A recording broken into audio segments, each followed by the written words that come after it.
Okay, Chair, I can confirm that the meeting is now being recorded and is on live stream. Excellent. Thank you very much, Sue. Good evening and welcome to the virtual meeting of East Devon District Council on the 20th of July 2022. I'd like to welcome viewers of our live stream or those watching a recording of this meeting on the Council's YouTube channel. I'm your Chair, Councillor Ian Thomas. Could I remind both councillors and members of the public joining us for this meeting that Council's delegated much of its decision making to senior officers until the 31st of October 2022, primarily due to concerns relating to COVID risk. As a consequence, this meeting is being held remotely on a consultative basis. However, we continue to work as closely as possible to procedural rules as set out in our Constitution. Members are aware that our code of conduct applies throughout the meeting. We reserve the right to remove and disconnect any disruptive participant. Our meeting is dependent on a reliable internet connection. Should the internet connection fail, please bear with us as we try to reconnect. Should we not be able to reconnect within 15 minutes, our meeting will be adjourned and reconvened at a later date. As this is a large meeting, it's particularly important colleagues ensure microphones are muted when not in use to avoid disturbance from background noise. Could you please keep your points short and not interrupt when someone else is speaking? And of course, should you wish to comment, would you please raise your electronic hand and wait to be called as usual. Our full agenda is available online at www.eastdevon.gov.uk. We're now going to start the meeting with a roll call of members present. When you hear your name, would you please unmute your microphone and confirm by saying present? Thank you. Okay. Thank you, Chair. Councillor Armstrong. Present. Thank you. Councillor Arnott. Present. Councillor Bailey. Present. Councillor Blakey. Present. Councillor Bloxham. Present. Councillor Bonetta. Present, thank you, Sue. Councillor Brown. Present. Councillor Bruce. Present, thank you, Sue. Councillor Cahill. Present. Councillor Chamberlain. Present. Councillor Chapman. Present. Councillor Chubb. Present.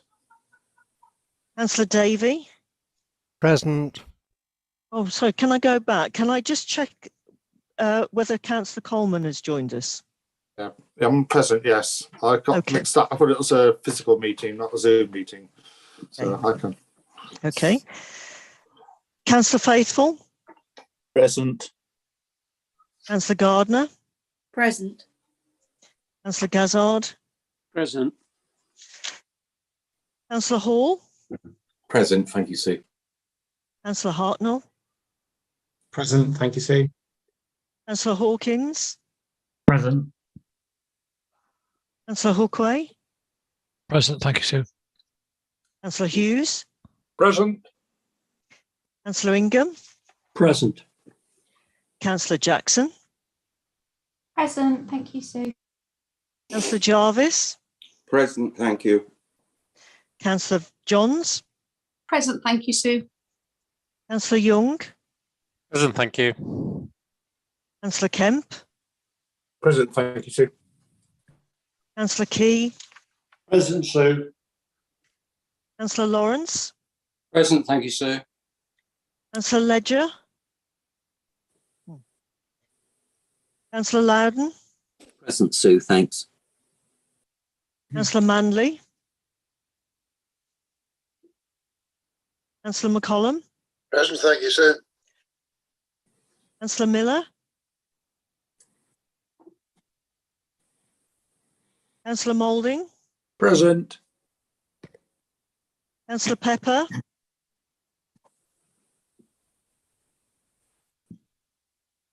Councillor Pook. Councillor Pratt. Present, thank you, Sue. Councillor Ranger. Present, thanks. Councillor Rickson. Present. Thank you. Councillor Rowland. Present, thanks, Sue. Councillor Rylance. Councillor Skinner.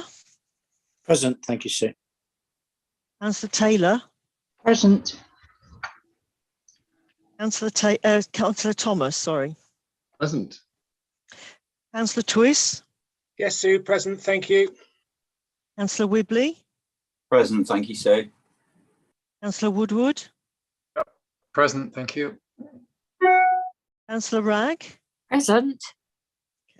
Councillor Chris Wright. Councillor Tom Wright. Thought I'd seen Councillor Tom Wright. Okay.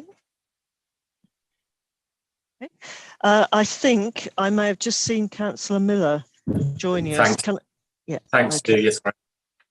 Okay, thank you. Over to you, Chair. Thank you. Thank you very much, Sue. I can confirm we're quorate. On to agenda item 1, which is public speaking. I've got one member of the public who's registered to speak and like to invite Speaker Mr. Mike Goodman into the meeting. Is Mike there? He's just joining now, Yes. Chair. Thank you very much.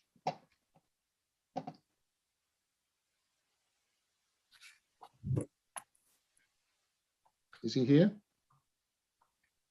That's been here, Chair. I'm here. I can't see you, Mike. I don't know where you are, so you're somewhere in the ether, I guess. Can you hear me? I can see myself. Oh, good. Well, that's always a good start, isn't it? Okay, Mike. Hopefully you caught the first bit of that. I'd like to invite you into the meeting. Please note you have 3 minutes to speak, and a 30-second reminder will be given by Democratic Services. Over to you, Mike. Thank you, Chair. Thank you. And I want tonight to speak on a subject that is affecting not only East Devon residents, but the whole world, and that is inflation and the cost of living. I'm not making any political points tonight. This is a serious subject, and I trust all members will agree with me. The cost of living crisis has been caused by many challenges facing the world, including COVID, the war in Ukraine, and the increase in energy prices. And it was right that the government allocated extra funds to help families and individuals in the UK this year. And I'm sure there will be a cause to increase this further. East Devon Council have been proactive in helping those families and individuals to pay their energy bills, food, and other essential items. Awarding councils or individuals money is only the first step. It is how the money is used that matters. And in the case of councils, are they targeting at the right people? I want to put on to record tonight that the strategy and data used to help those in need in East Devon is without doubt one of the best in the UK, if not the best. And I don't say that lightly, but the facts do demonstrate the excellent work officers are doing in supporting those in need. The data set and dashboard used allows a council to target families and individuals in a variety of ways. Yes, it's complicated, but the results the right people in East Devon are receiving help. I watched the scrutiny meeting on the 7th of July regarding poverty, and I would urge all members and the residents to watch this recording. At the end of the presentation, the chairman simply said that was stunning, and he was right. It was extraordinary to hear the work that the service of East Devon Council are doing, and particularly Sharon Church and George Whitlock are doing to help those in need in East Devon. They are inspirational and deserve everyone's thanks for the work they do. I've been fortunate to work with Sharon and met Sharon several times and listened to her talk to the Rotary members of Sidmouth earlier this year. Sharon is working together with us and others to help those in need this Christmas, and the initiative with her guidance will deliver a special Christmas for those in need in Sidmouth. What has amazed me is how she has kept me informed, and when there are possibilities with grants, inform me, often late in the evening. Sharon is such a committed officer and a real credit to this council.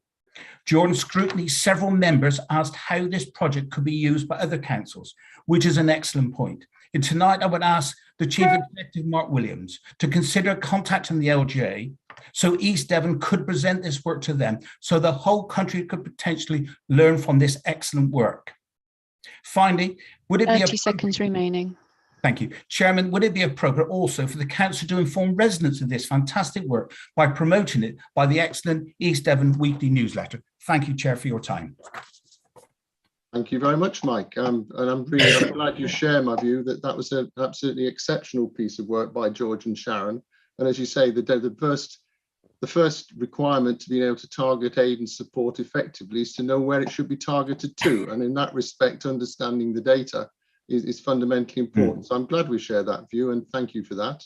I don't know whether the Chief Executive would like to comment, or whether it's appropriate perhaps for Councillor Rowland. Jack, are you the right person?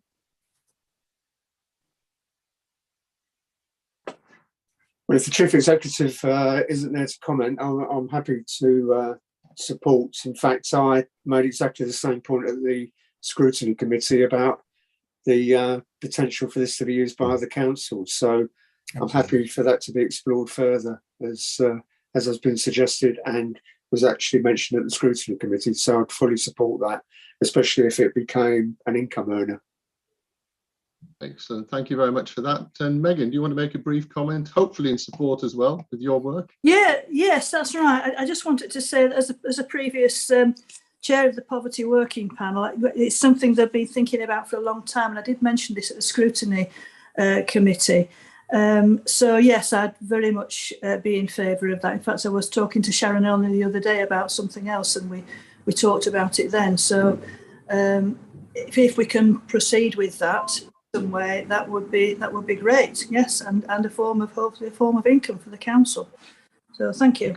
Excellent. Thank you, Megan. And again, thanks to you, Mike, for really a very positive contribution to start a meeting. You've given me a pace now to keep this at a level right the way through to whatever time we finish. A challenge I accept.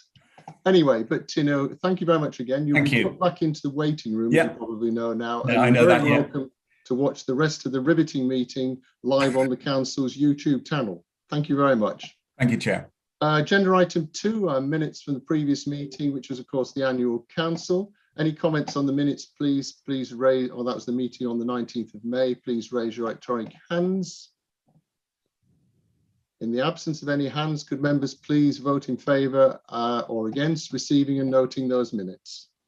All those in favour, please, with your... Sorry, is this Jeff? Is this a belated comment, Councillor Pratt? You're on mute, Councillor Pratt. No, it's not a request to speak at all. Sorry, no, it shouldn't have been there. My apologies. Okay, so again, back to vote. Green ticks in favour. Any dissenters with a red cross, please? Okay. Voting still underway.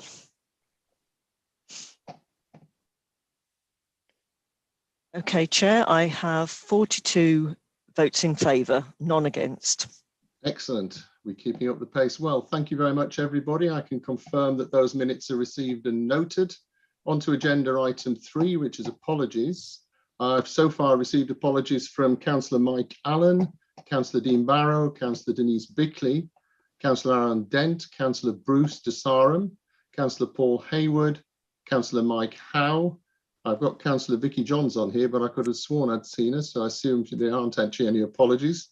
Councillor Jeff Pook, and none from Honorary Alderman. And I do also have apologies from the Chief Executive, Mark Williams. Do we have any to add to that, please? Chair, I have an apology from Honorary Alderman Sarah Randall Johnson. Okay, thank you very much, Sue. If that could be duly noted. Could we remove the votes, please, Sue, from the previous item? Thank you very much. Agenda item 4, as you'll note, I changed this and sent some detailed notes to members, which hopefully were self-explanatory. So we'll get one question. Would any member please wish to declare an interest? Under the framework of the new Code of Conduct, will you please state what type of interest you're declaring, what that interest is, and to which agenda item it relates? So if you'd like to declare anything, could you please indicate with your yellow marigold? Thank you very much. Councillor Blakey. Kevin. Thank you, Chair. I have to declare an other registrable interest with regard to item 13, which is my motion for the Uniform Public Litter Bin collecting pricing, in that I'm a member of Cranbrook Town Council and it could potentially possibly have an effect on them. So therefore I will speak to introduce the motion at the appropriate time and then withdraw from the meeting, go sit in the waiting room. Thank you very much. I've heard it's very nice at this time of year. You know, drinks and green wallpaper, the whole lot. Councillor Jackson, Sarah. Thank you very much, Chair. Excuse me.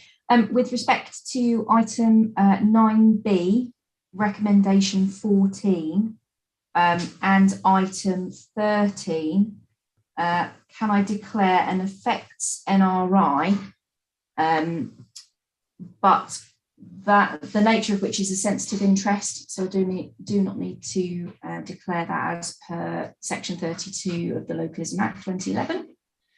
And then in respect to item 9C, recommendation 20, again, an effects NRI simply as I'm a resident of Axminster, and also I've been present in discussions around the levelling up bid. Thank you very much, Councillor Jackson. Councillor Moulding, Andrew. Thank you, Chair. Agenda item 9 regarding the Cabinet meeting on the 8th of June, item 14. That's the reuse of Brixton Capital Fund for Axminster Skate Park. So I have a directly related ORI as I'm a trustee of Axminster Skate Park. And then on Cabinet meeting minute 225 on the 4th of May, Cabinet meeting on the 8th of June, item 13, and Cabinet meeting on the 29th of June, item 20. An effects NRI as a member of the Axe Valley Project Levelling Up Fund Group. And then on the Cabinet meeting of the 13th of July, item 13, a directly related ORI as president of Cloakham Lawn Sports Centre. And I think that's it. Thank you. Thank you very much, Councillor Moulding. Councillor Hall, Ian. Thank you, Chair. And it'd probably be easier, the same as Councillor Moulding, please, minus the Cloakham Lawn Sports Centre, but please include I'm a Devon County Councillor. Excellent. Thank you very much, Ian. Councillor Hartnell, Marcus. Thank you, Chair. Regarding item 13, I believe it is, which is the agenda item on the bin charges. I've got an effects NRI as a member of Seaton Town Council. And then I should also just declare an effects NRI as a member of Devon County Council, the same as Councillor Hall. Thank you. Thank you very much, Councillor Hartnell. Councillor Bonetta, Jake. Sorry, Chair, can I interject? I've rather lost track of what Councillor Hartnell was declaring in relation to the Seaton Town Council. Was that the motion on the bin charges, did you say? Yeah, I believe it's item, is it item 13 or have I got it wrong? Yeah, sorry, that's right, thank you. And sorry, the second one about being a Devon County Councillor, what's that in relation to? Well, I mean, it's just if anything else comes up on the agenda that would relate to Devon County Council, unless you'd rather I waited until anything did come up and declare it. Yeah, I think a blanket one is difficult to apply. I think Councillor It's on my register of interest, so that's fine. Understood. Yeah. Okay. Councillor Hall was declaring being Devon County Councillor in relation specifically to an item to do with the skate, well, to do with Axminster Skate Park. Okay, that's fine. No problem. Thank you. Thank you. Thank you very much. Chair, thank you very much. I've got two more. Councillor Bonetta, Jake, have another go. Thank you very much, Chair. I'd just like to quickly declare an effects NRI on the minutes of Cabinet of the 8th of June 2022, recommendation 9 to do with the BUA in Honiton, as a resident of Honiton and having received lobbying on this specific agenda item. Thank you. Thank you very much, Jake. Councillor Johns, Vicky. Thank you. I think I've got an effects NRI for item 13 as I'm a member of Ottery Town Council and it could affect the precept, etc. I think that's correct, if I read it correctly. Thank you. That's lovely. Thank you very much. On to agenda item 5, matters of urgency. Sorry, Chair. Sorry, I'm really sorry to interrupt. Can I go back to the very first declaration, please? It was only that Councillor Bloxham said that he had a directly relates ORI, but then said it was an effects. I just wanted to be clear that which one he's actually declaring, because the others have all declared effects NRI in relation to the bins. So can Councillor Bloxham just be clear what it is he's actually declaring? I think that was Please. Councillor Blakey, actually, not Councillor Bloxham. Oh, sorry, I beg your pardon. Sorry, Councillor. They do look yes. very similar, but it was, it's probably Councillor Blakey. I won't comment. I'm very sorry. Yes, sorry, Kevin. Councillor Blakey. Well, the advice I've received from the barrister is that it should be just another registrable interest. I directly relate to ORI. So directly related, yes. Okay, that's fine. Thank you. Thank you very much. Sorry, Councillor Wright, are you coming in as a late entrant or?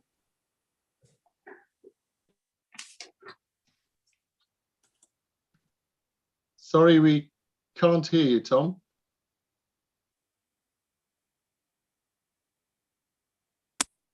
You hear me now? Okay, you're garbled. Yes. But yes. Yeah, I'm a member of Otterton Parish Council, so it's item 13, the fees for litter bin collections. Thank you. Okay, thank you very much. We'll have another go at agenda item 5, matters of urgency. I have no matters that are advised to be dealt with in that way. Announcements from the chair or leader. I've 2 announcements tonight, sadly both in relation to the recent passing of people well known to we in council. Firstly, Peter Sullivan. Peter was first elected to represent Sidmouth as a Conservative councillor in 2011. He served on the Development Management Committee, Housing Review Board, Land Licensing, together with Leisure East Devon and Sidmouth Beach Working Party before the end of his term in 2015. However, this is not the end of Peter's relationship with East Devon District Council, rather the dawn of what was perhaps some of his best years, serving the Housing Review Board as tenant member from 2017 and vice chair from 2018 until his retirement due to ill health earlier this year. Peter was enormously highly regarded and respected by both fellow tenants and our officers, typified by his invitation to join senior officers in the final part of the procurement process for the repairs contract for our council housing stock. Secondly, Rob Longhurst. Rob was first elected in May 2015 and served until 2019 as ward member for Woodbury and Lympstone, whilst a member of the independent East Devon Alliance. He served diligently and effectively on several committees, including Overview, Strategic Planning and Audit and Governance. Here, he was able to apply his considerable business expertise and talents gained in a successful global career with BP. Rob was appointed to the Devon and Exeter Area Rail Working Party, LED Leisure Joint Working Party and Strategic Development Think Tank before nomination as a designated person to work with the Tenant Complaint Panel. I attended each funeral, both representing the council and as a personal friend. Our sincere condolences are with the families and friends of both Peter and Rob. Could we please remain seated to observe a minute of silent reflection on our recently departed colleagues?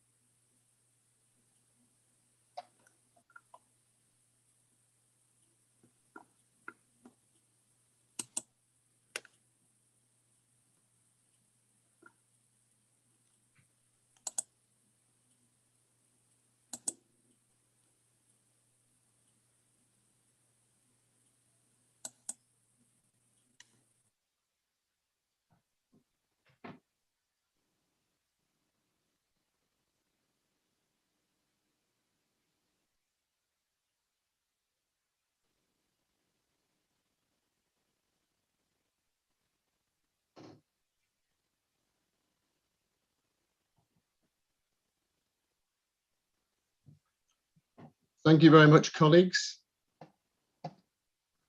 Agenda item 7, confidential and exempt items. No items have been recommended by officers to be dealt with as confidential or exempt this evening.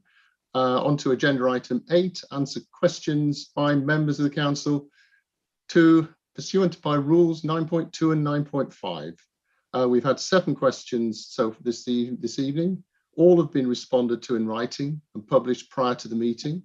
Questions were submitted by Councillor Peter Faithful, Councillor Marcus Hartnell, Councillor Paul Miller. Could I please ask firstly, Councillor Faithful, Peter, do you have a supplementary question? Yes, Chair. Does the Chair agree with me that child abuse is not and should not be regarded as a party political subject, and that all councillors should take responsibility for the prevention of child abuse? Thank you, Chair. Yes, thank you. Councillor Hartnell, do you have any supplementary question, please? Yes, I do, Chair, please.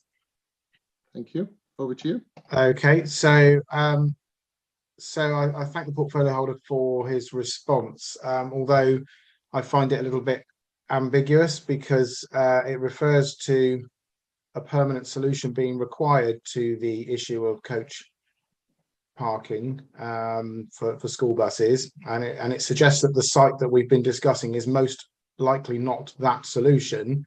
But then he concludes to say that that the Collie Ford Road site should be explored further. So it's not clear as to whether he thinks the site is appropriate or not. So I was hoping to get some clarity from the portfolio holder as to whether he actually is fully aware of what we're looking to achieve here, and whether he can actually give it some of his attention so that we can get this done fairly soon, because we first flagged this issue in November 2020. So we're the problem is real. It's affecting coaches that are visiting the tramway. We're getting constant emails from the tramway saying that visiting coaches have no space there. So we need to deal with this now. So I'm asking the portfolio holder if he can intervene, please, and assure me that this will be treated urgently. I believe I'm correct in saying that the portfolio holder isn't actually present this evening. Is that correct? Yes, Chair. Lovely, thank you very much. Could I ask the leader to comment, or at least indicate how he proposed to take this forward in consultation with the portfolio holder? Councillor Arnold? Yes, thank you, Chair. Thank you, Councillor Arnold. I'm certain that Councillor Haywood will watch the recording of this meeting and respond further to Councillor Hartnell. Thank you. Thank you very much. You comfortable with that, Marcus? Yeah, I should very much look forward to a response, being that he didn't reply to previous emails I've sent him. So I shall very much look forward to that, Chair. Thank you very much. Well, I think you have an undertaking from the leader there to follow it through. So there we go. Remaining questions 3, 4, 5, 6, 7. Councillor Miller. I think I'll keep my powder dry for now, Chair. So no supplement. How exciting. No supplementaries, excellent. So we move on to agenda item 9, reports from the Cabinet and Council's committees and questions on those reports. I'll receive minutes on the following committees and invite members to vote in favour or against in the normal manner, recommending each for approval to officers as appropriate when there are recommendations, or receiving and noting when there are no recommendations. Recommendations are summarised on page 43. As far as I've got here, firstly, I'm going to, in fact, what I've done is consolidated a number of these individual minutes for ease of management. So if I can ask the leader to move, please, his minutes of Cabinet on the 4th of May, 8th of June, and the extraordinary meeting on the 29th of June, please. Thank you very much, Chair. Yes, I so move the minutes that you have just identified. Thank you, Chair. I'm very sorry. Did I hear the 4th of May being mentioned? You did. Hopefully, I think it was Ian, but it's sorry, Henry. But it is indeed, as you say, 4th of May 2022, 211 to 227. 8th of June 2022, 1 to 15. Yeah. My apologies, Leader. I have made a mistake here. I've actually got a note at the side note from a called minute from Councillor Hartnell, which related to minute 20 of the 29th of June meeting. My apologies, my error. Could we sort of take a step back and leave Councillor Hartnell, please? Could Could you speak to your called minutes? Thank you, Chair. Actually, Apologies, my error. That's fine. I've since found out the answer to my question, which was around our MP's priority support for the bid. So that has been publicised in the last day or so. And my question was over whether there was priority support available to 2 bids. But I note that the government has actually changed the guidance and that our MP is able to offer priority support to 2 bids. So my question's not really valid. Other than it might be worth just, can anybody confirm that the submission has actually been made to government now as well? Thank you. Just confirmation would be useful. Thank you.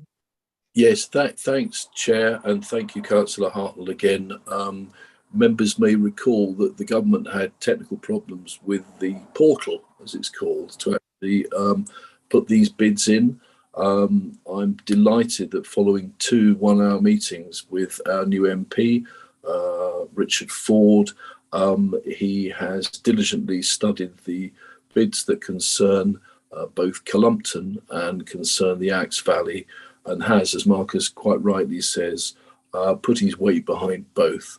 And as to whether the button has been pressed to insert into the portal, I'm afraid I don't know. There may be an officer there who knows the answer to that, Chair. Thank you very much. I've got Councillor Faithful. Peter. Only to mention, I don't know if you've noticed, Councillor Armstrong seems to be putting her physical hand up. I don't know if she's wanting your attention. Sorry, I'd seen waving hands and coffee cups. I wasn't sure whether that was meant. Councillor Armstrong, were you trying to draw attention or speak on that item? You're on mute, Megan. Sorry, no, it wasn't up. I don't know how that happened. Sorry about that. Okay, no worries. Thank you very much. And thank you for your attentiveness, Councillor Faithful.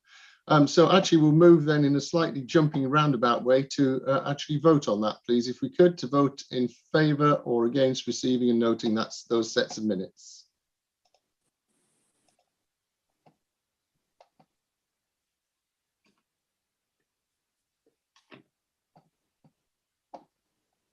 Okay, Chair, I have 38 votes in favour. Thank you very much. I can confirm those minutes are received and noted. I've next got Councillor Tom Wright for your scrutiny meeting on the 7th of April. May I interject? Oh, no, I beg your pardon. Ignore me, sorry. Thank you, Val. Thank you, Chair. Yes, I'd like to present the minutes of the Scrutiny Committee held on the 7th of April 2022, minutes numbers 58 to 64. Thank you, Chair. Thank you very much. And in the same batch, I'm going to ask, well, I think Councillor Allen's been taken ill after a lunchtime exertion in Honiton.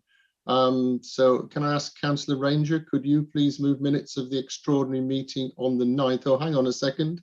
I have another one. I've got them all in wrong order. I've got a called minute relating to the meeting on the 9th, yes. From Councillor Arnott. Councillor Arnott, Paul.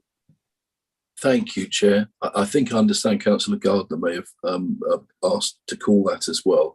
So just one very formal paragraph, if I may just read this with your indulgence into the minutes today, if it's acceptable to you. With regard to minutes 1 and 7 of the scrutiny minutes for the 9th of June, I would wish to clarify that I, Councillor Hayward, and Councillor Loudon were asked to agree officer advice with regard to this matter. The decision was not led by us, and inaccurate statements made by members of the public need to be considered, please, in the light of this factual information. So I hope that's diplomatic enough there. I'd just like to add one other small point, not particularly for the minutes, Chair, which is I am concerned, and I suspect a number of members might be, that one of these inaccurate statements comes in the form of an email, which I understand the scrutiny chair insisted be included in the minutes. And so I would courteously suggest that our officers perhaps advise us in due course on that practice. Thank you, Chair. Thank you very much. Before we ask Councillor Ranger to move the minutes, can I ask Mr. Gordon-Lennox, Henry, have you a comment on how that should be recorded? How we've got a correction, a factual correction of a third-party communication that was included in the minutes? How would you wish us to deal with that? So these minutes will record what Councillor Arnott has just said, so the record will be here in the minutes from this meeting. Okay, thank you very much. Could you move those minutes, please, Councillor Ranger? Yes, so I say move these minutes. Excuse me, can I ask why I'm not being allowed to speak on this minute? Sorry, well, you were not allowed to speak, Councillor Gardner. There was no hand up. If you I I also called the minute, so I would like to speak to. Sorry, my apologies. I assume that the minutes only need to be called once. But if you wish to speak as well, by all means, please do. My apologies for that. Sorry, Chair. Sorry. I attended that scrutiny meeting and I was very concerned when the Chair unilaterally decided to insert the words from the email directly into the minutes and requested that be done. Several committee members were very unhappy about that because the item the contents of that email had not been discussed at all during the committee. We commented that there were errors in what was in that email, but we had no chance to correct that or make any statements about the record. And I'm really alarmed that that full text of that email is in the minutes for the public record forever. I think that's procedurally really dangerous. And I think it should be corrected. I would like to suggest actually that we do not pass these minutes tonight, that they are sent back to scrutiny where officers' advice can be taken on board. And if necessary, the minutes can be corrected and that email be removed. If we want to discuss the contents of it properly, then maybe that happens. But I don't think it's correct to allow such a unilateral action by a chair to go ahead, particularly with a statement now, which is factually incorrect. So I would ask members to not vote through these minutes, but to reject them, and for scrutiny to re-examine this at the next meeting. Thank you. Thank you very much. Henry, can you advise on that one? Is that an appropriate way forward? I do have some sympathy with the view that third-party communication shouldn't be incorporated into minutes, particularly if they weren't actually discussed at the meeting itself. It doesn't. It seems a peculiar approach, but again, I wasn't present at that meeting, so I feel a little bit restricted at commenting. Could you advise, plean? Yeah. So my recollection was that the committee effectively accepted what Councillor Allen was saying he wanted to happen. I mean, what I would say is that the minutes do record that it was not subject to discussion at the meeting. I hadn't seen it in advance. So there is effectively a caveat or a safeguard within it. In terms of sending it back, if that's what council wishes to do, that's within its remit, so that's absolutely fine. But as I say, with a safeguard in there, it simply stands as a communique that's been received. It doesn't stand as a record of fact. It's a fact, it's there, but that's a subtle difference from actually an acceptance of the content. And as I say, it's noted that it's not been subject to further discussion. That said, would I be correct in taking the view as chair here that if, for example, a communication was addressed to this council or to me at this council, that I wouldn't routinely expect to include it verbatim in total within a minute, within the minutes of this meeting when it hadn't actually been discussed?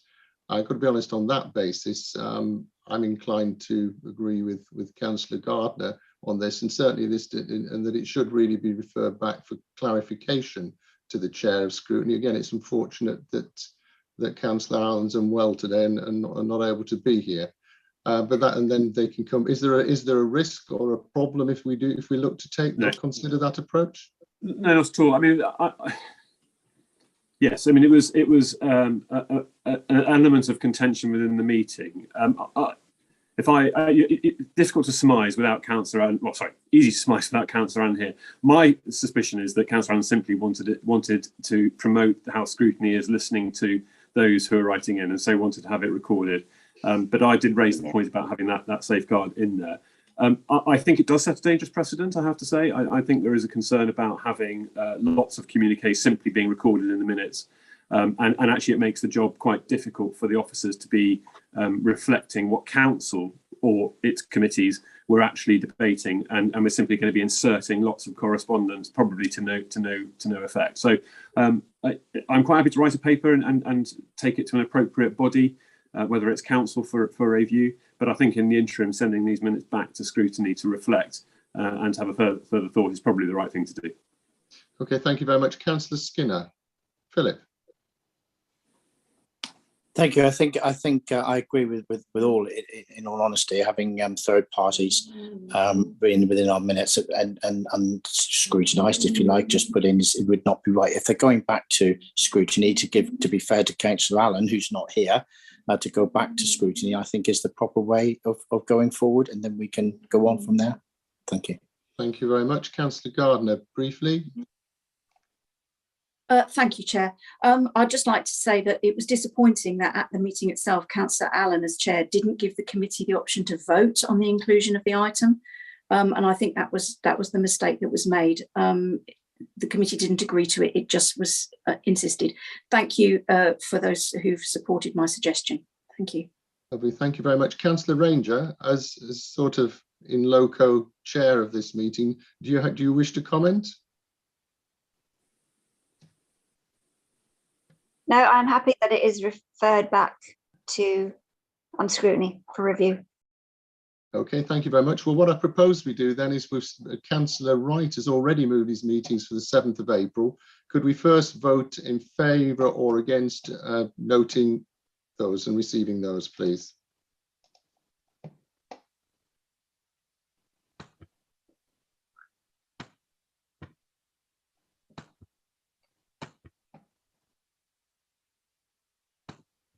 Okay, Chair, I've got 38 votes in favour. Thank you very much. On the basis that just so we get this one clear, Councillor Ranger had moved the minutes for the second scrutiny meeting.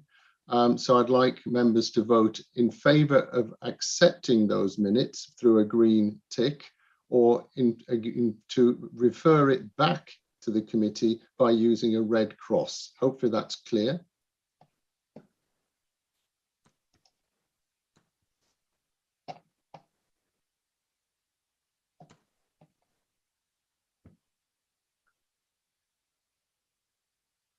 Okay, Chair, I've got 38 red crosses.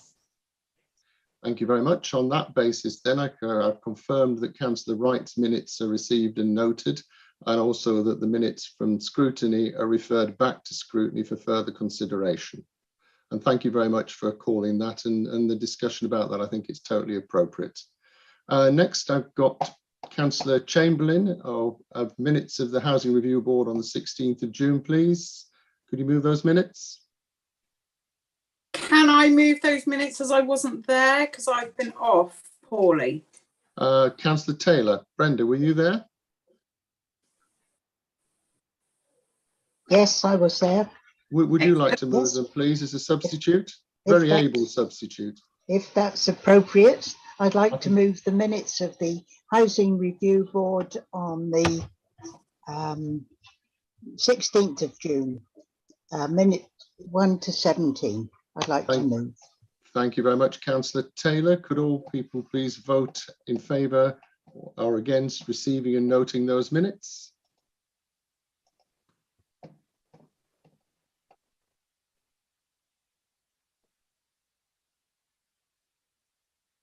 Okay, Chair, 38, 39 have voted in favour.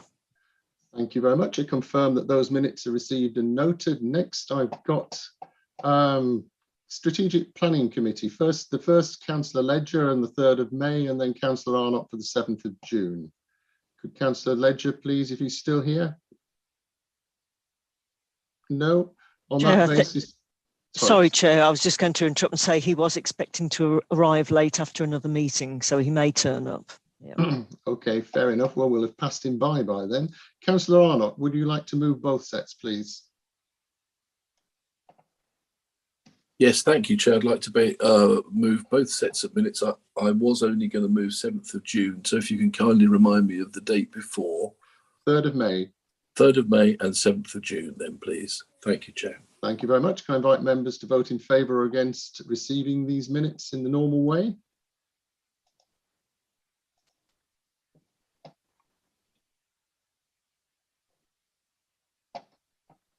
I have 38 votes in favour, Chair.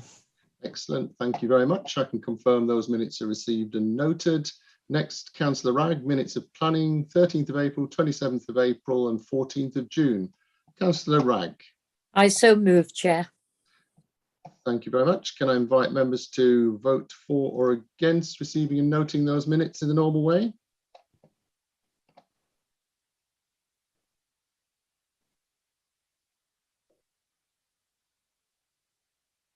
"38 votes in favour, Chair." Excellent. Thank you very much. Confirm those minutes are received and noted. Councillor Whibley, licensing and enforcement to 8th and 15th of June. Is there 3? I think there's another one, is there? I've only got 2 here. 27th of April as well, Chair. Pardon? 27th of April as well. Oh, well, they're cunningly omitted here. It's a good thing everybody's watching. If you can add those as well. I'm pleased I'm on the ball. Yeah, so I so move the aforementioned minutes, all 3 sets of them, Chair. Thank you. Thank you very much. Brilliantly done as usual. Can I invite members to vote in favour or against receiving and noting? A matter of hang on.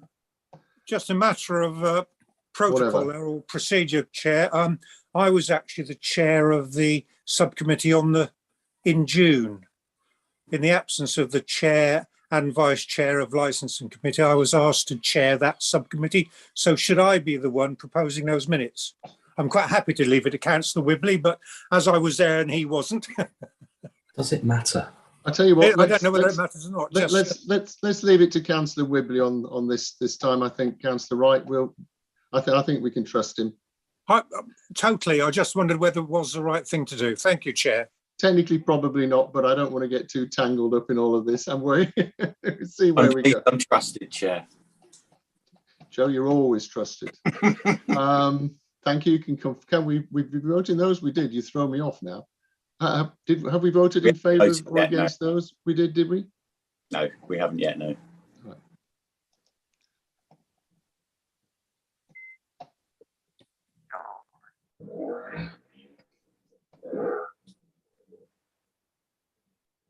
Okay, I've got 36 votes in favour, Chair. Thank you very much. I can confirm those minutes are received and noted. Now, you're not going to trip me up on the next one. Councillor Thomas, can you move the minutes of the Personnel Committee on the 19th of May, please? So moved. Can I ask members to vote in favour or against receiving and noting those minutes, please?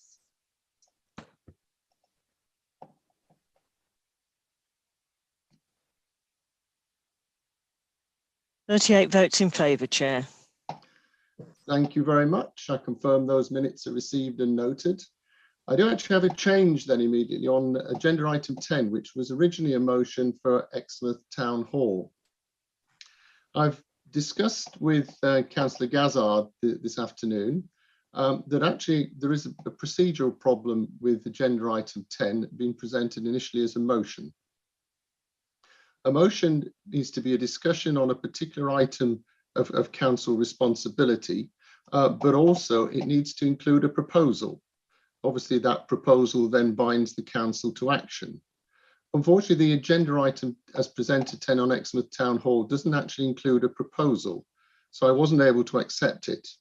But what I have done is discussed with Councillor Gazzard, and we've agreed, and it's agreed that I shall put to council a different proposition, that what will happen, what we propose that council will follow, would be to bring a report to Cabinet on the front house, the services to be offered at the front of house at Exmouth Town Hall, with all reasonable haste. I've spoken this afternoon in addition to Councillor Rowland, and Councillor Rowland has confirmed to me that he'll be bringing that report to the October meeting of Cabinet, which is the first practical meeting. So as I say, it's a procedural thing, but we've actually, I think, come up with a sound, smart response or solution. I know Councillor Gazzard wanted to speak briefly, so if he's there, I'd like to invite him to address the meeting. Thank you very much, Chair. I'll be brief. Thank you for your conversations this afternoon, which were very courteous, and I thank you for your time to talk to me. I accept what you say. As I've said, I've spoken to my seconder and those that were going to support the motion, and they all agree with the recommendation that you've now put forward. But just to add that it is extremely important that this is sorted out as soon as possible. If it can come forward earlier, we would appreciate that. But thank you. Thank you very much for that. I'd briefly like to ask Councillor Rowland. Could you respond? Thank you, Chair. Yeah, I would. I'd like to thank Councillor Gazard for bringing this back to the attention of Council, and I would like to point out as well, with the recommendation you've made this evening, that I had told all members in June that we would be bringing a report back to be discussed about this very subject anyway, and that is planned for October, as I've agreed with the officers. So thank you. Thank you very much. I don't want to really have much debate on this evening, Councillor Miller, but if you have a brief comment to make, I'd be pleased to hear it. Councillor Miller, Paul. Thanks very much. I think this is a really, really important issue. I've had a resident in my ward who can't make phone calls, therefore has to go to his neighbour and disturb their family time to book an appointment. It's a social housing tenant. So I can't emphasise enough how important I think it is for the most vulnerable residents certainly in Exmouth to get that town hall back open. It's a large town. And I guess my question is along the lines of Councillor Gazard. I don't understand why it has to wait until October. I mean, I'm in the town hall at the moment. We've got a perfectly adequate reception area, gathering dust, which is COVID safe with a screen. I personally think it needs to be open next week. I think a report in October it should have been reopened months ago, like most other council reception areas. Thanks, Chair. Thank you. That's noted, I'm sure. Councillor Hall, Ian, is it brief, please? It is brief, Chair. I'm disappointed to see that this isn't going to be going through tonight. More importantly, this is on the council agenda, and there will be people within the Exmouth area primarily who'll be wanting for an update what the status of the council offices in Exmouth is going to be up and until this can be debated, please. I think it's important for the record.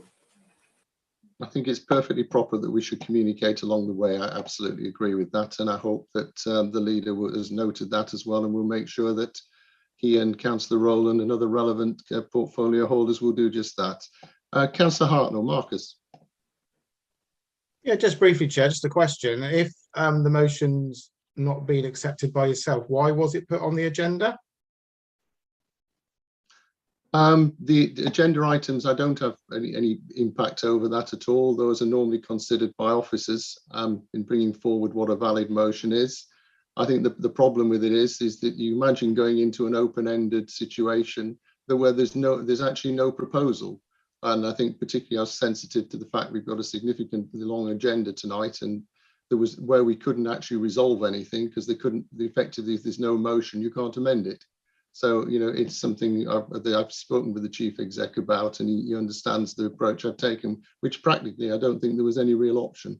But it shouldn't get away from the fact that we need to move forward with all reasonable haste to actually come to a sustainable solution as to what services are going to be offered through the front of house at Exmouth Town Hall and how these are going to be offered.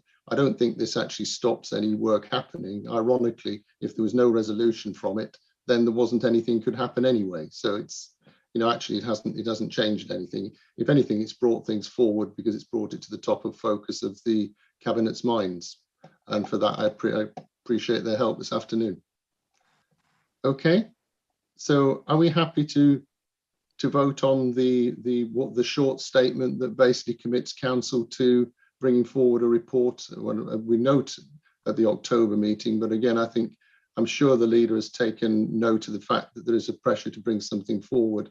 But I don't honestly see we could have done anything this evening anyway, frankly, without the information, because the motion doesn't present. And I think, as Councillor Gazard and I discussed, there's no information there that will be needed to make a sensible, sustainable decision about the future of the house, front of house at Exmouth anyway. So, Councillor Skinner. Only just very briefly, Councillor Miller makes a very strong point, to be honest with you, and it was put forward for obvious reasons. And I do actually sympathise with Councillor Miller when he says he's actually in the offices now.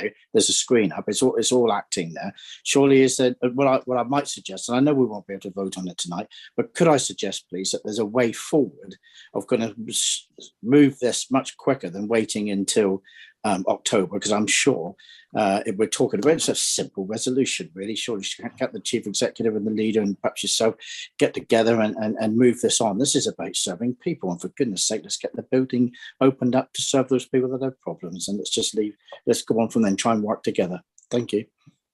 Thank you very much. Councillor Chapman. Maddie.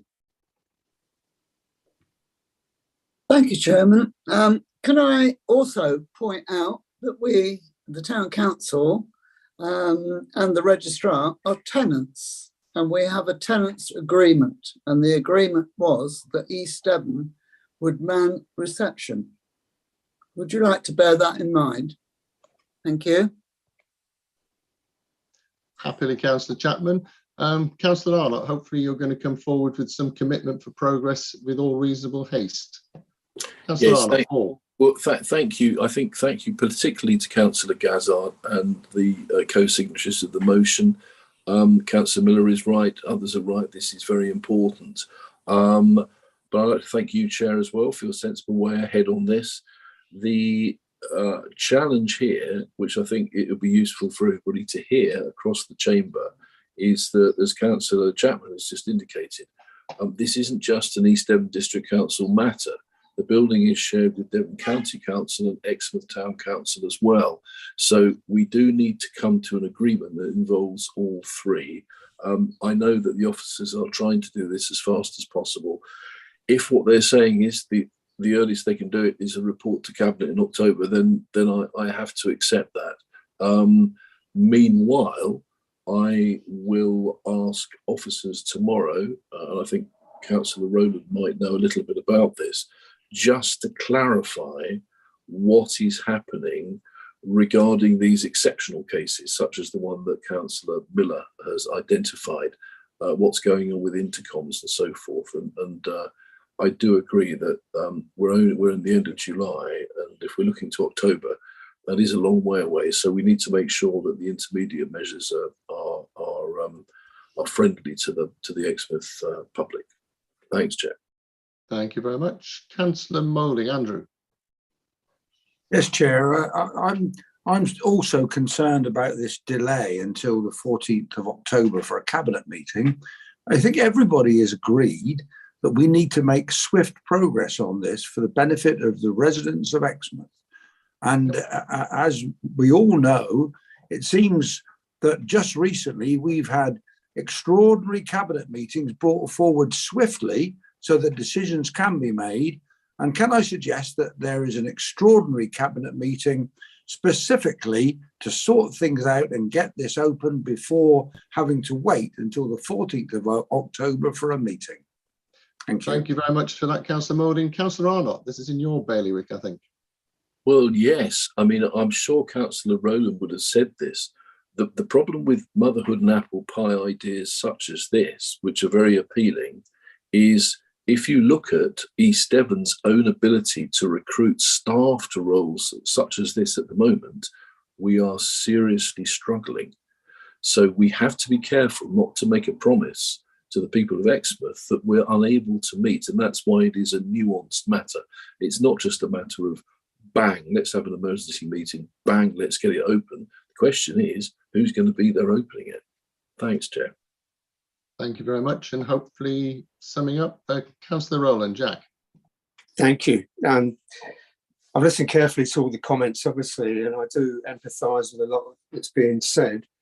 It may appear to be a simple solution to this just by saying, open up the reception area. We're talking about the reception areas both at Blackdown House and Exmouth as well. And officers at the moment are conducting data surveys to look at exactly what the sort of inquiries are coming in. There are staffing issues because the staffing for this would have to come from an area which is already stretched anyway, and they're struggling to fill vacancies. And I've got to look at the fact that if we deploy somebody into that area to man a reception area, bearing in mind that it also caters for other tenants in the building, I know from speaking to officers that a large number of the types of inquiries that come through those doors once they're open have got nothing to do at all with any of the three tenants. They're quite often coming in for other reasons. So I have to look at whether that's a good use of staff time when they're also trying to do other work. So that's not quite an easy solution to this, as may first be apparent. There's also other things going on at the moment in terms of the possibility of another tenant moving into that building. I can't go into details because that's obviously commercially sensitive at the moment, but that's another factor that we need to bear in mind in the near future. So I hope that might reassure people that we are looking at finding a solution to this, but I want to be in possession of all the relevant facts on this. And in the time being, that intercom system is going to be installed, where it's going to have three options so that people can actually select the right option as to whether it's for the registration service of Devon County Council, or whether it's for the town council, or whether it's for the district council. I'd also like to have it noted as well that previously perhaps there were a lot of housing benefit inquiries that may be coming through that particular situation of people coming in. Obviously now with DWP administering universal credit, which now encompasses everything to do with housing benefit. So a lot of the queries that perhaps were previously directed to East Devon District Council are actually directed to the Department of Work and Pensions. So hopefully that does try to put this particular subject into some sort of context. Thank you. Thank you very much, Jack. Councillor Gazard, Steve, hopefully that sort of illustrates what we need to get done, which would seem to be a report to Cabinet to make the decision on this. And I think hopefully Cabinet have got a clear impression, a clear view of the high priority this is treated for our customers and residents of Exmouth, and will move it in their priorities accordingly. Are you comfortable with that? I think that's the best result we could hope for this evening. Yeah, I think it's moving the situation forward, Chair, but I agree with what everybody has said. You know, if there is the possibility of bringing it forward earlier, please can we do that? But obviously I'm in the hands of officers and portfolio holders. I think that's noted. Thank you very much. Do we need to take a vote on that, Henry, at all or not? Or can we just take it on the nod that that's the way we're going to move forward? Sorry, Chair, my camera wasn't working. Yeah, so if the proposer is happy that he is effectively withdrawing his motion, that's effectively what it is, and there's a further report to come, then that's acceptable. That's correct, and that you can cite the comment to the chair that the chair has basically agreed with the proposer to withdraw the motion on the basis that a report will come forward to Cabinet with all reasonable haste that will rectify and will basically sort out and resolve the longer term situation in relation to front of house services from Exmouth Town Hall. Is that comfortable? You comfortable with that, Councillor Gazard? Yeah, lovely. Okay, can we all votes in favour of that, please, with the green ticks? Any against? Red cross? You don't need to vote, Chair, if it's been withdrawn, but crack on. Well, You're doing it now. Hey, I'm getting in the swing now, Henry. Getting in the swing of it.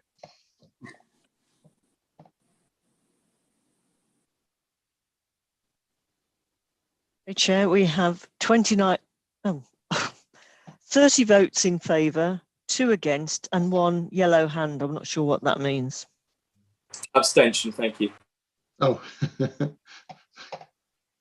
thank you very much for the clarification. So that resolution or that step is passed and accepted, and I'll be keeping an eye on that as well for you, Councillor Gazard, as I promised. Agenda item 11 is a motion review of travel expenses proposed by Councillor Faithful. Peter. Thank you, Chair. Yeah, I'm probably one of the few councillors who didn't actually drive a car, so I was completely out of touch with what travel expenses are like these days. But it doesn't take too much to work out that figures from 2012 are completely out of date. And could we please do something about this, because Devon County are supposed to be funding some of our volunteers, and what we're getting is simply not enough to cover the travel costs. So I think, does that sum up what I've written in my notice of motion? Thank you very much. Councillor McCullum, would you like to speak to the motion? Yeah, I'm more than happy to support Councillor Faithful's motion. It is way overdue. 2012, a lot has changed cost-wise for running the vehicle, and we've got an awful lot of volunteers now who obviously rely on that subsidy to keep them alive and keep them afloat. So I'm quite happy to support Councillor Faithful's motion. Thank you, Chair. Thank you very much. I have supporters, Councillor Jarvis, Councillor Bruce, Councillor Gazzard and Councillor Armstrong. Do any wish to speak with any new information to the motion? No. No? Okay, lovely. Sorry, Councillor Armstrong. Megan. Yeah, it's just to back it up, and I was just worried that this motion might be seen as something that's quite a selfish motion, and we're just talking about ourselves here and expenses, but it's not right. As far as I'm concerned, it's more to do with, as Councillor Faithful has said, it's more to do with supporting all the volunteers, thousands and thousands of volunteers. We have millions all over the country. And so I think the idea, I haven't got the motion in front of me, I'm sorry, Peter, but I think it was to ask us, to ask our MPs to lobby the government and the Inland Revenue, basically, who sets this figure. So I'm not sure if that was in the motion, was it? It's ages since I read it. But yeah, I fully agree with it, particularly for volunteers who give their time for nothing. And so I think they should be compensated for as much as they can be, as long as the finances are there to do it, which I think they should. Okay, thanks. Thank you very much, Megan. Councillor Wright. Tom. Yes, Chair, just a matter of information. When I left my main career, I worked in a quasi-civil service type role, and I was required to use my car to carry out my duties. And the figures that Councillor Faithful is quoting now were the figures that pertained in 1995. So I think it's about time it was looked at. Thank you. Thank you very much. Councillor Loudon. John. Thank you, Chair. As an ex-trade union official, I can concur with Councillor Wright that these figures were always a challenge in the workplace. The one point I would say to Councillor Faithful, which may be of help, is my understanding is that people can be paid more than 45p a mile. It's just that anything over 45p then tax. Yep, that was my understanding as well. Councillor Davey. Ollie. Thank you, Chair. I was just a query whether, as councillors who might potentially benefit of this, we should en masse declare a DPI, because we would potentially benefit from any raising of the rate, unless, of course, East Devon District Council chose to continue to pay us 45 pence, which it obviously could. It could pay us less than the taxable rate. Just a query. Not trying to be provocative, are we, Councillor Davey? You know, just no, sort of wind things up a bit. No, actually, it was a colleague who raised this one to me. Well, I don't propose to go through asking 60 members individually whether they want to declare an interest on it or not. If that's we've done so well on that so far, I don't propose to change it. Councillor Johns. Vicky. Just to help with that, I did query this myself earlier because my husband's self-employed and also I'm a director of a voluntary group. And I was advised that actually, because we're putting a motion forward to send a letter, we don't actually make the decision with regards to whether or not the rate would be changed anyway. So although we're asking for them to look into it, we're not actually making that physical decision to raise it. So I think we can still vote on it, is my understanding, if Henry would like to clarify. Thank you. Yeah, and it does fall within the DPI rules anyway. Thank you. Thank you very much. Councillor because it's not to do with employment, trade, profession, or anything like that, is it? It's effectively an expense that you get for carrying out your duties as with a member of staff. So I don't think it falls within DPI categories anyway. Excellent decision, Henry. Megan, briefly, please, when we go to a vote. Yeah, just on that one, I think it's probably time enough to think about all of that, whether we've got an interest and so on, when the actual law is changed. I'm not holding my breath on that one. I shouldn't probably say that in public, but yeah, I think the time is right to do it later, not now. I think it's just a good way of moving things forward if we can. Thank you. Excellent. Councillor Faithful, you now got the opportunity to sum up if you wish. Over to you, Peter. Oh, you're on mute, Peter, I'm afraid.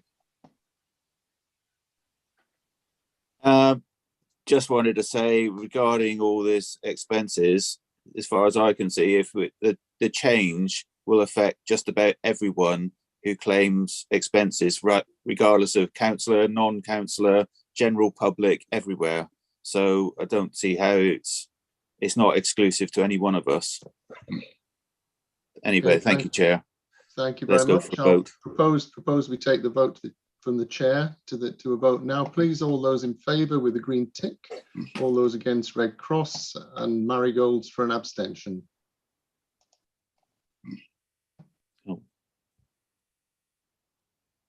Okay, Chair, I've got 34 votes in favour, 6 abstentions and 1 against. Chair, I think I should point out, Chair, that other makes of domestic gloves are available.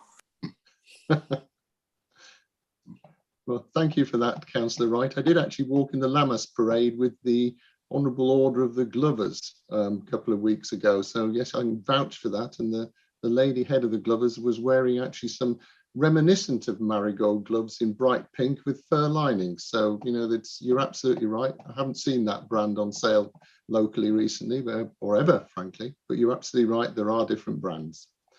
So that is supported, Peter. Congratulations, Councillor Faithful. On to item 12, which is motion regarding John Humphreys. Councillor Bailey, as proposer, would you like to speak, please?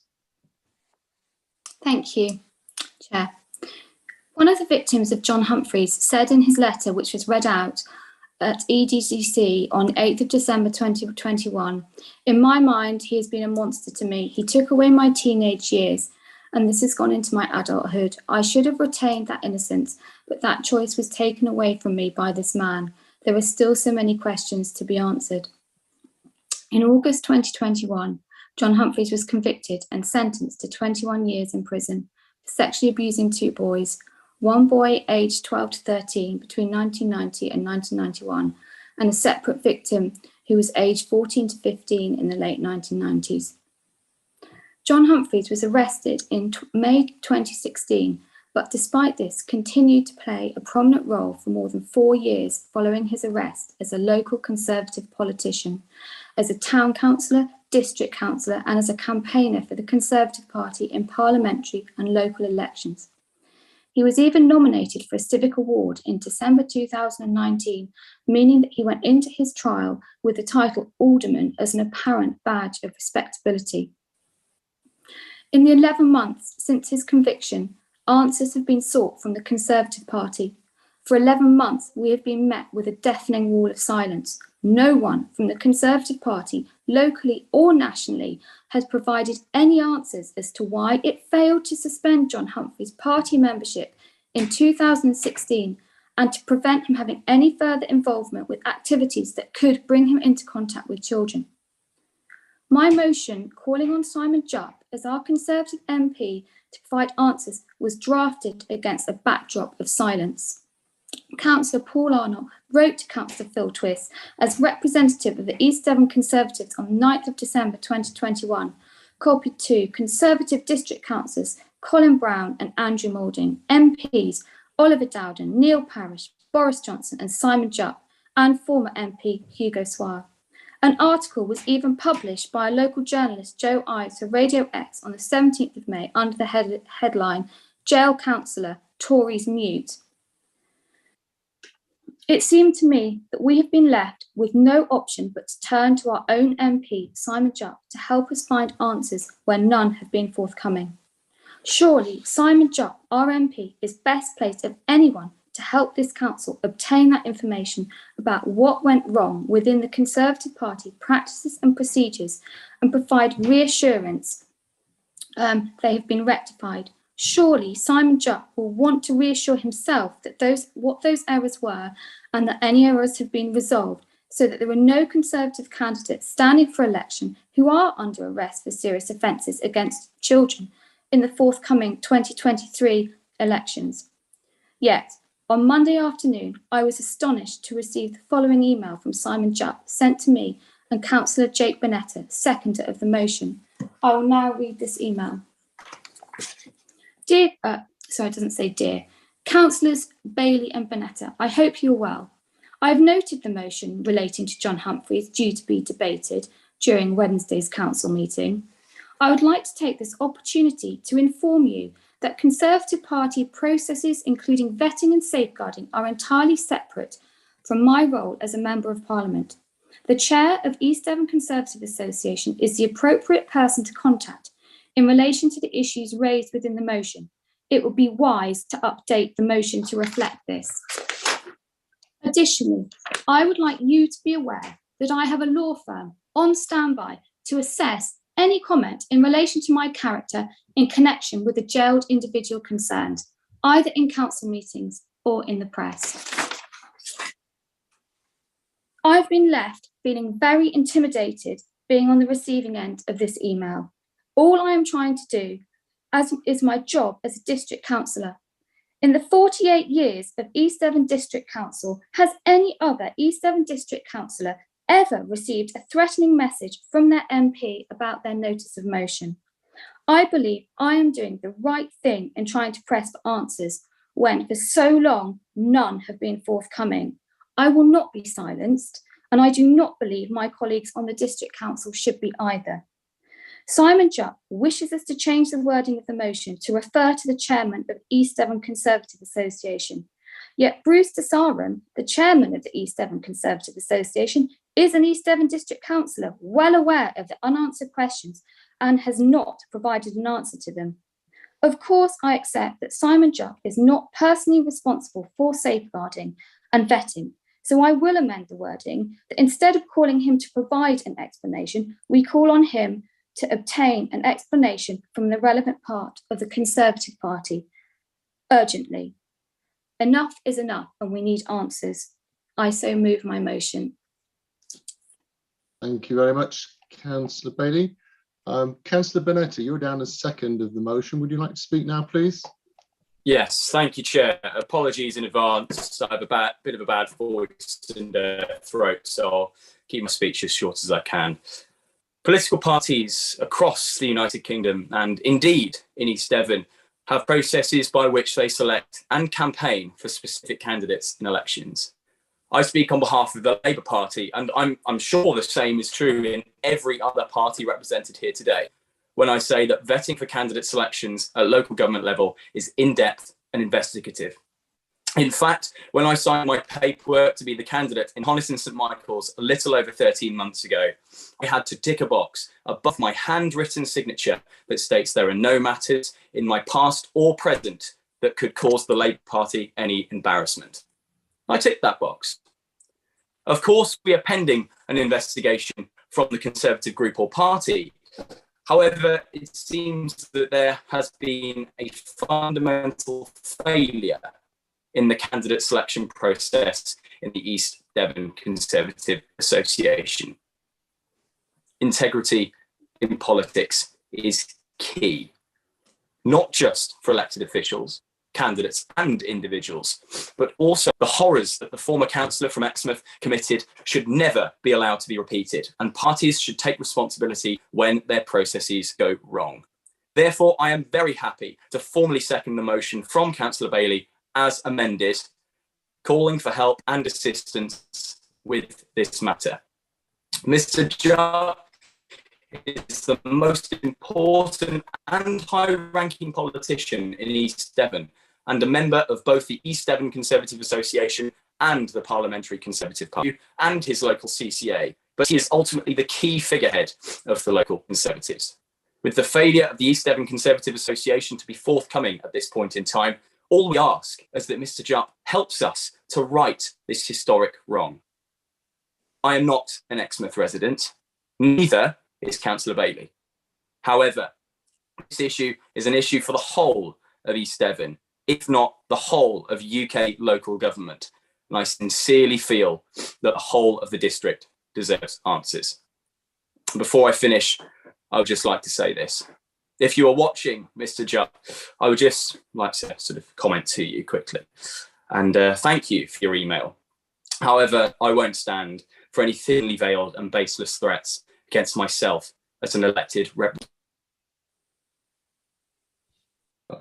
Sorry, that was. Did you finish there, Jake, or was you muted? You muted. I wasn't sure if it's intentional. I've got supporters of this motion by Councillor Vicky Johns. Do you want to speak? No. Okay. I think everything's been said, and I think the meeting's going to go on for a long time anyway. But I think everything's been said. My support what's been said. Thank you. That's appreciated, Councillor Johns. I've got Councillor Arnott. Paul, do you wish to add anything at this point?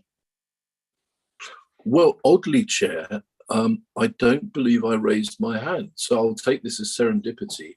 No, I won't. I won't add anything to what Councillor Bailey has said at all, except that since this, well, the first thing to say always is that we must have at the front of our minds the victims of this.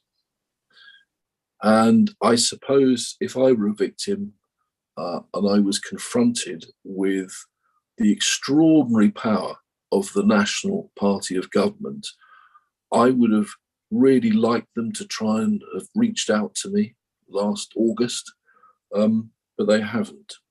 And then I think since this matter has arisen and has accelerated, particularly Councillor Bailey effectively discovering from Devon County that they had been contacted in 2014 by the NSPCC and hadn't followed due procedures, which I'm sure will come up at Cabinet next week to call a LADO meeting.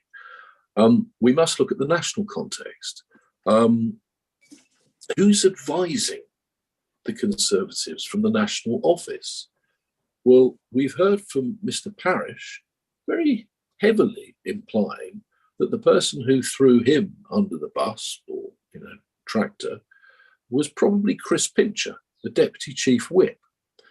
And I do wonder who has been giving advice. Surely advice has been taken to the Member of Parliament that has been referred to earlier. So I don't think that this is just a matter for East Devon or the South West. I believe there is a national interest in getting to the bottom of this. And I would say that Councillor Bonetta is correct. For whether we agree on political parties or not, the Labour Party, the Green Party, the Liberal Democrat Party, and I believe the Conservative Party have procedures that should have kicked in 1 year ago. Why haven't they, Chair? That's the question. Thank you. Thank you very much. Just for the avoidance of doubt, the reason I offered you a chance to speak, Councillor Arnott, was because you're named in the next in order in the supporters of the motion. And I wouldn't normally go to supporters of the motion first before extending it further. And on that basis, I've got Councillor Miller. Paul, do you wish to add something?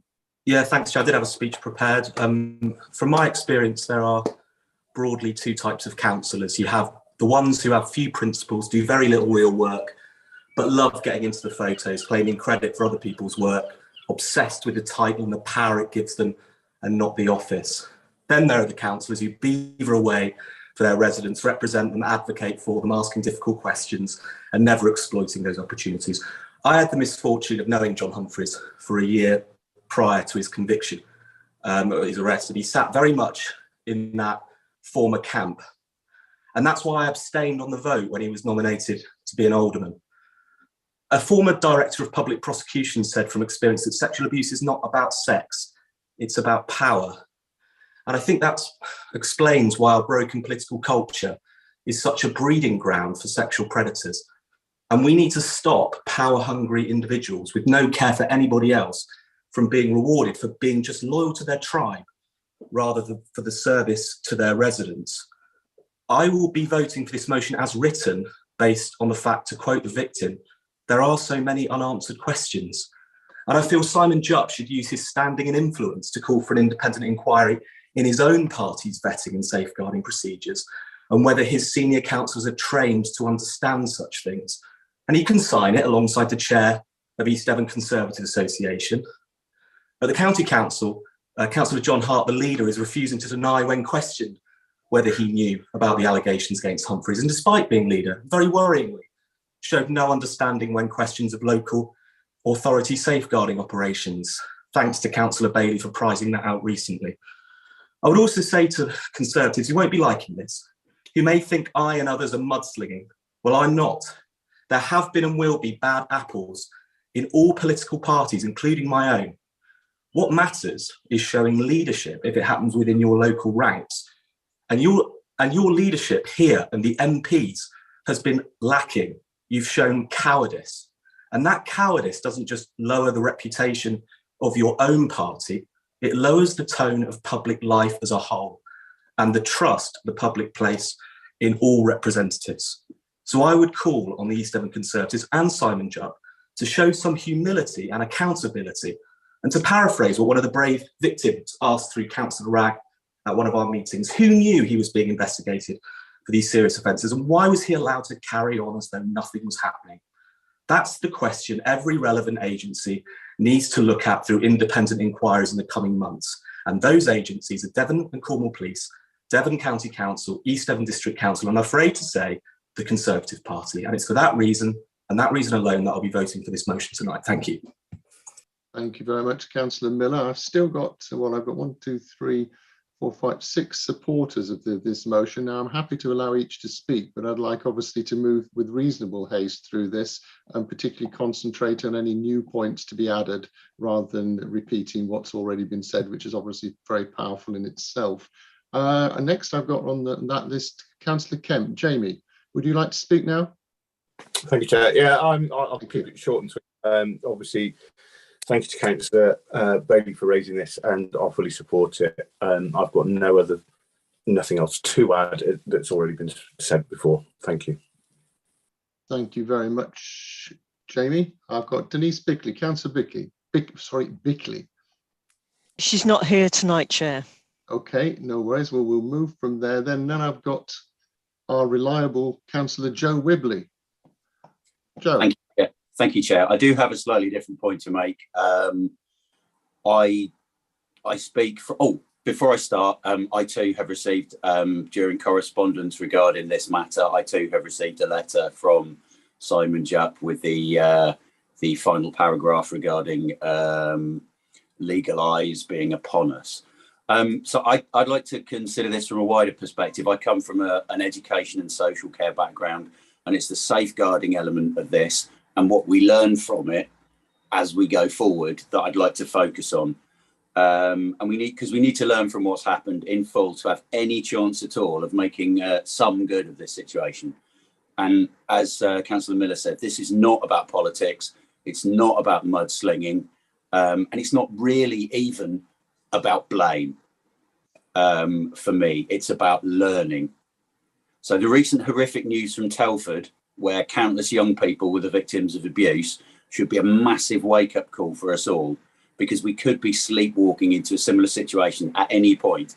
Any one of us at any time could find ourselves in a position where we are able to stop something like that happening, every single one of us. But it's quite clear from the John Humphreys affair that we simply do not know or do not have the courage to be able to act properly in such a situation, either be that individually, as an officer, or as a full council level, because we sit here time and time again, nodding our heads and saying how terrible this is. And, but by doing nothing, we are potentially letting that happen again. we all have to be open, honest, and say what we know so that it can't happen again, and safeguard. And we need proper safeguarding procedures and training, which can be written and followed. And in terms of the Humphrey affair, I don't care if any of the Conservative members were John Humphrey's mate, or they have a long-standing, relationship with him in terms of politics. It's time for you to stand up, be brave, and be courageous. And we need to know what happened and how, so that it doesn't happen again. And to Simon, I just say, as others have said, your role in this is simple. Obviously, you weren't about when all of this was going on. Just please use your position as a figurehead of the local Conservatives to make sure that what we need to know is forthcoming, and just cut through this confusing, contradictory table tennis style response where we go to one person, we're told it's another, we go to them, they hit us back to the other side. So can we expect the East Devon Conservatives, Conservative Central Office, or some other body to take a look at this? And just on the safeguarding matter, again, councillors still haven't had safeguarding training. If we're struggling to find a provider, I'm willing to do it for you. Okay, thank you, Chair. Thank you, Councillor Wibley. I've got just 3 more of the sponsors left. Councillor Pratt, Jeff, if you'd like to speak, you don't feel you have to if you don't wish to. Thank you, Chair. I feel our thoughts should always be with the victims of these dreadful crimes. From my point of view, I think that the issues arising from these crimes need to be dealt with as quickly as possible. And that's all I should say at this stage. Thank you very much, Jeff. Councillor Ranger, Val, would you wish to speak? No, thank you. I'm ready to go to a vote. Thank you. Thank you very much, Val. Councillor Armstrong, Megan, I've got this the last of the supporters. Oh, thank you. Yeah. Well, I don't want to add much more because I think a lot of it's already been said, but I do very much agree with what Councillor Wibley has just said, and most of what Councillor Miller has said. And we just need to know what's happened, no blame, just so that we can learn for the future. That's what it's about. Thank you. Sorry about that. Thank you. Thank you, Councillor Armstrong. Now I'm moving out and going in the order that of indication. So, Councillor Ragg, Eileen. Thank you, Chair. Chair, as somebody who met with one of the victims, the one whose statement was read out, that deeply affected me. I also met with his mother at the same time.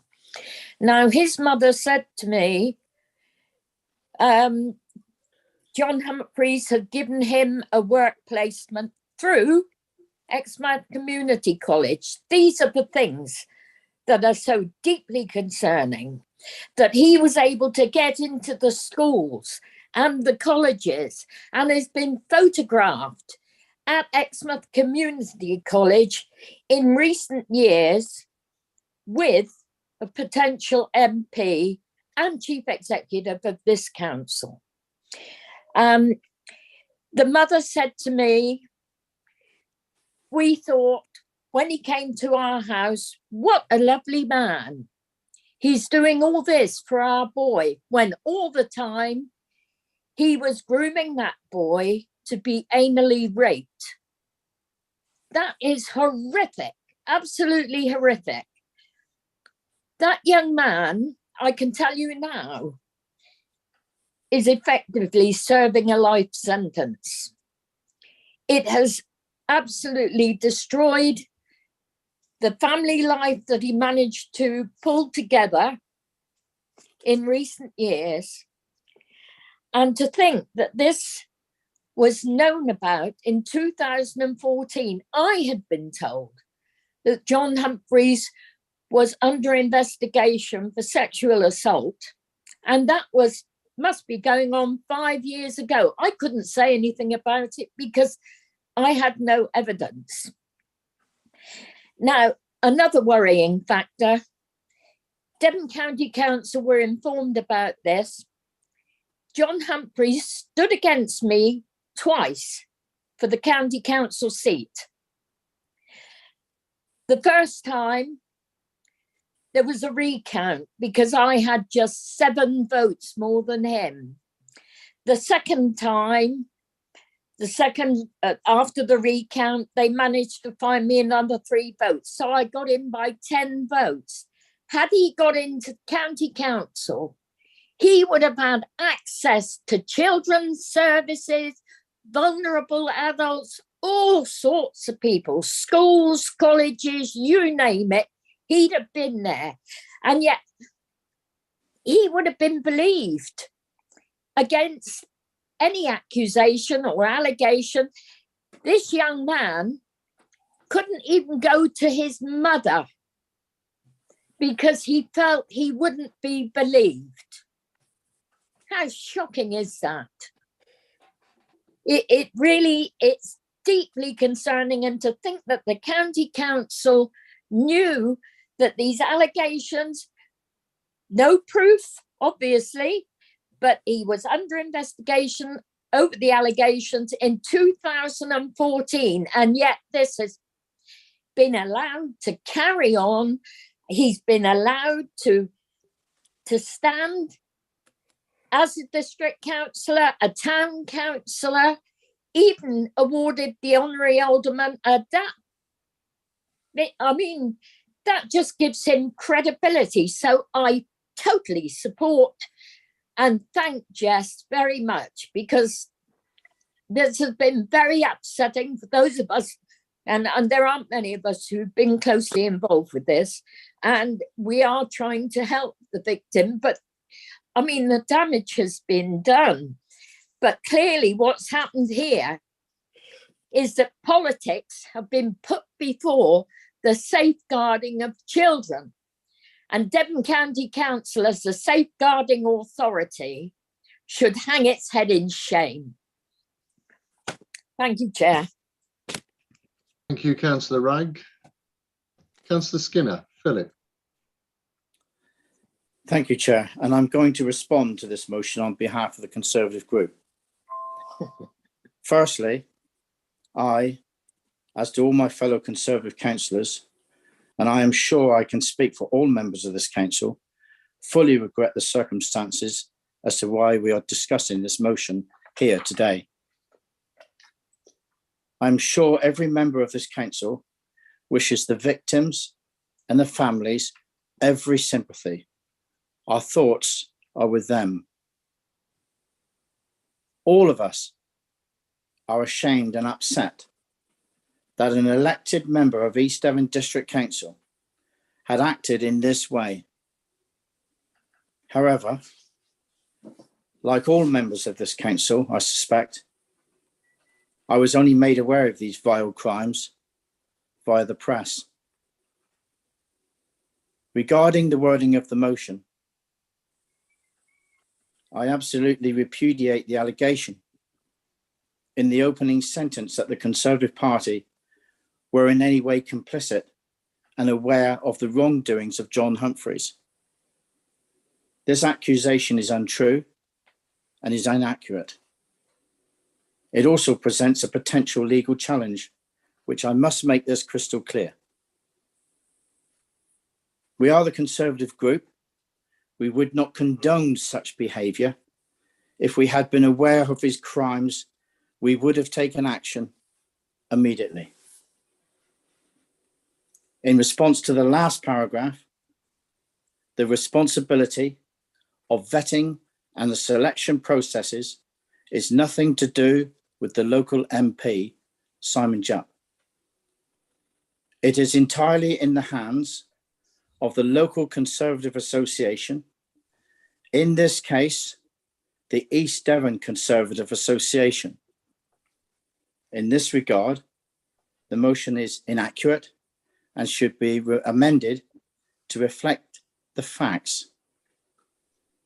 Finally, I add that as the East Devon District Council Conservative Group, we will continue to work diligently in working with all members on moving forward to ensure we continue to operate as we do now with transparency when selecting candidates to stand for council. It is vitally important that we as a group work closely with officers and fellow members alike following the outcomes of Mark Williams's report coming to Cabinet on the 27th of July. Thank you, Chairman, for giving me the opportunity to speak. Thank you, Councillor Skinner. I don't have any more indicators other than the proposer of the motion. And Jess, it's your opportunity to sum up, if you would, please. Is that what you had in mind? Hi, yes, I actually wanted to respond to what Councillor Skinner said on a number of fronts.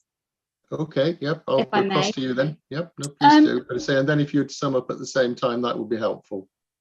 So the fact is that former Councillor Humphreys remained holding various positions after he was arrested. I don't see how you can even question that. The fact is, if you had carried out due diligence on your candidates at election time, I mean, did you carry out any due diligence? The Conservatives should have a form that requires their candidates to say whether they're under investigation. You have never answered that question. Why not? You know, it's no good saying you're going to work diligently. What went wrong? Why haven't you answered these questions? They're basic questions. You know, don't threaten me with legal action. I haven't done anything wrong. I have just tried to understand what went wrong so that it doesn't happen again. And I don't think there's anything wrong with doing that. I'm doing my duty as a district councillor. So please don't try and intimidate me and try and stop me from doing that. So, you know, can we have some answers, please? And everybody knows that Simon Jupp isn't primarily responsible for safeguarding. We're calling on him to help us. We know it's not his duty to check the forms within the Conservative Association. That's a Conservative Association, but he's the only person we've been, you know, somebody earlier described the ping pong or the table tennis between, you know, backwards and forwards. That's what's been going on for 11 months. The Conservative Association chair is Councillor Brewster Sarum. He's never given any answers. So the idea that we can all just work together and move forward, it's just not credible because you haven't answered the questions. We're waiting to hear, Councillor Skinner. Did you fill those forms in? What did you do? What went wrong? Why haven't you answered them? You've had 11 months. I'm really, really, really frustrated because it shouldn't be us going on and on and on. You and your party should be able to provide an explanation. So, you know, you say you continue to work diligently. Well, how about starting by answering some questions? I'm sure we're all waiting to hear. Thank you very much, Councillor Bailey. Would you like to sum up at the same time, or I'm happy to give Councillor Skinner a response if he wishes to. I think Councillor Skinner should be asked to address the questions, Chair. You know, these are fundamental questions. What went wrong? Well, you know, the thing I would suggest, though, is one thing I'd like to do before we finish is there's a little bit of confusion over any possible amendment to the motion. Can you just confirm whether your intention is that there is an amendment to reflect is helping? I agreed an amendment, and I believe my second is happy with it as well. I've sent it round to all members, but in essence, the amendment accepts that it's not Simon Jupp who will provide himself the explanation, but the amendment accepts that we will ask, this council calls on Simon Jupp MP to obtain from the relevant part of the Conservative Party an urgent explanation, because I believe that's what political leadership is. I believe political leadership is asking questions and serving your residents and not threatening legal action. And I'm prepared to sit here and wait for Councillor Skinner to answer the questions, because I believe it's a matter of key importance for our district, for the safety of the children. What went wrong, Councillor Skinner? Thank you very much, Councillor Bailey. As I say, so we do have an amended motion. I'm sorry to be procedural on this, but I just want to get this right, that if we have an amended motion, that we're absolutely clear what it is. I understand, sorry, Chair, I understand that, but can you allow Councillor Skinner time to answer the question, please? I'm absolutely very happy to allow Councillor Skinner a chance to answer the question. He can do it now if you wish, if he wishes, or not. If he doesn't, I can't force him to answer your questions. But I say one way or another, at some point, I just want to be clear. Bear in mind, this is a sensitive issue, that exactly clear on what actually the end motion is, and in what context it's been amended or hasn't been amended. Because I must admit, I'm a little confused myself as to the wording, whether it's possible just to send that round on the chat function to everybody so that we have it. And in the interim, I'll ask Councillor Skinner whether he wishes to respond. Philip. What I will do is in the way of response is to say that we are seriously looking into this allocation. Of course we are. We'll get more findings. When we get more findings, we will come back. But what we're looking forward to do is we need to find out in going forward about how we're going to deal with these issues going forward. And that's what's really important. So the meeting on the 27th of July, the cabinet meeting on the procedurals about making sure that doesn't happen again, something we want to work very closely with. And I'll leave it to that. Thank you, Chair. Thank you very much. I've nobody else indicating to speak. Chair, sorry, can I just clarify Henry, something? sorry. Yeah, so I haven't seen any of the wordings going around, but what I heard Councillor Bailey say earlier was that it would be Simon Jupp MP to obtain from the relevant part of the Conservative Association an explanation as to what went wrong with the Conservative Party vetting. Second time round, it was the Conservative Party, and my understanding was the direction is to the Conservative Association. So I think we need that clarity, and also whether, given what's been said, whether it should be to the East Devon Conservative Association specifically where the request is being made, or the council is expressing the wish that that's where Simon Jupp directs his inquiry. So I think just a little bit of clarity over exactly where that's supposed to be going from Councillor Bailey would be useful. I think it's supposed to be the Conservative Association. Thank you very much for putting exactly the reason as to what. Sorry, 1 second, Jess. That was exactly the point I was trying to make, that I'm not clear exactly what the precise wording is going to be, because I think it is important we get it right. I do have Councillor Arnott indicating to speak. So, Paul. Thanks, Chair. Only that I've managed to open my email. So Councillor Bailey did send out at 6:38 this evening her amendment. If I just read that, that may help. It is this: it is in the interests of the safety and well-being of children in the district, this council calls on Simon Jupp MP to obtain from the relevant part of the Conservative Party an urgent explanation as to what went wrong with the Conservative Party's vetting and safeguarding processes in East Devon, and provide reassurance that these issues have now been addressed and resolved. So I'm not sure, perhaps, yes, that actually didn't go to Henry. So I've got it. Thank you. Been sent. I've got it. Yeah, okay, good. Okay, thank you. I hope that helps, Chair. Thank you. Well, it does. You're one upon me, unfortunately. Once I'm in the meeting here, my chances to look at emails coming in are non-existent. Hence the reason for my total confusion. Are you clear we have a final wording now, Henry, there with a proposal? Could I have now a proposer for the amendment, please? The proposer's amending it with the seconder, so it just goes as now suggested. Fine, okay, my apologies. So in fact that becomes the. Can I call for a recorded vote, please? We can. Can I second that, please? Thank you, Chair. Sorry, I heard a second. I don't know who that was. Councillor Bonetta. Councillor Bonetta, thank you very much. So all those in favour, please, of a recorded vote, please indicate.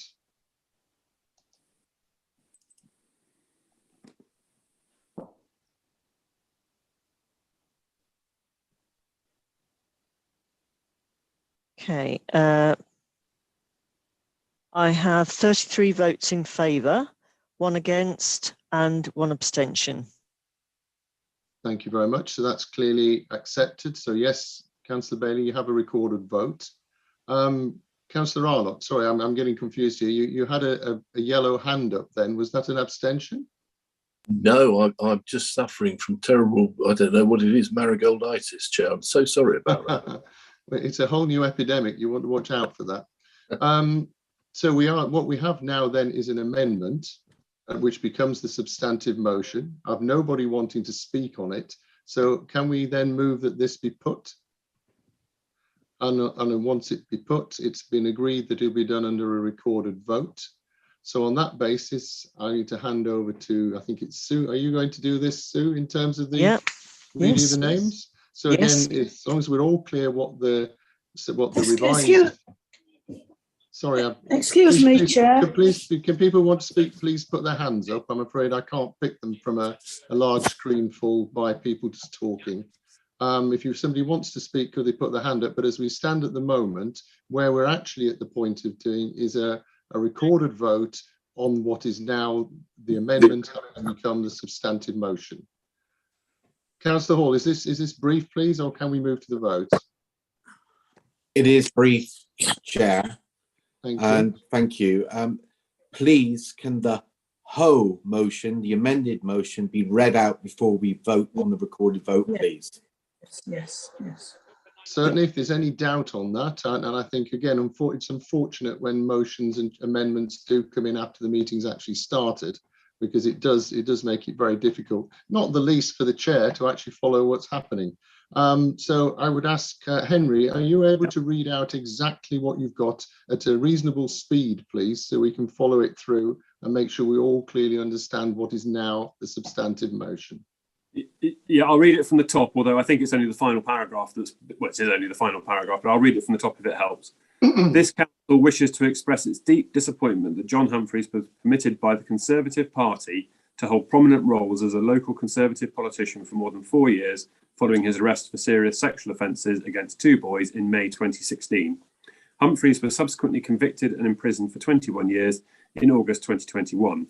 Despite being under criminal investigation from May 2016, John Humphreys subsequently A, stood as a Conservative candidate for election, Exmouth Town Council, May 2019, and thereafter remained an Exmouth Town Councillor representing the Conservative Party until August 2020. B, continued being a Conservative District Councillor until May 2019. C, campaigned in the town, district and parliamentary elections for the Conservative Party, May and December 2019. D, was nominated by the Conservative Party for the award of Alderman, which he received from EDDC in December 2019. In the 11 months since John Humphreys' conviction, the Conservative Party, locally and nationally, has refused to explain why it allowed John Humphreys to continue in these positions of prominence and even nominated him as an alderman, despite being under criminal investigation. In the interest of the safety and well-being of children in the district, this council calls on Simon Jupp MP to obtain from the relevant part of the Conservative Party an urgent explanation as to what went wrong with the Conservative Party's vetting and safeguarding processes in East Devon, and provide reassurance that these issues have now been addressed and resolved. Thank you very much. Is that clear to everybody? Lovely, I'll assume it is. Sue, could you move forward through, please, with your recorded vote questions? Okay. Over to you. Could members please, when I call their name out, just say whether they're for the amendment or against, obviously, or abstaining. Thank you. Councillor Armstrong? For. Councillor Arnos? For. Councillor Bailey? For. Councillor Blakey? For. Councillor Bloxham? For. Councillor Bonetta? For. Thank you, Sue. Councillor Brown? Abstain. Councillor Bruce? Abstain. Councillor Cahill? Abstain. Councillor Chamberlain? For. Councillor Chapman? Abstain. Councillor Chubb? Abstain. Councillor Coleman? For. Councillor Davey? For. Councillor Faithful? For. Councillor Gardner?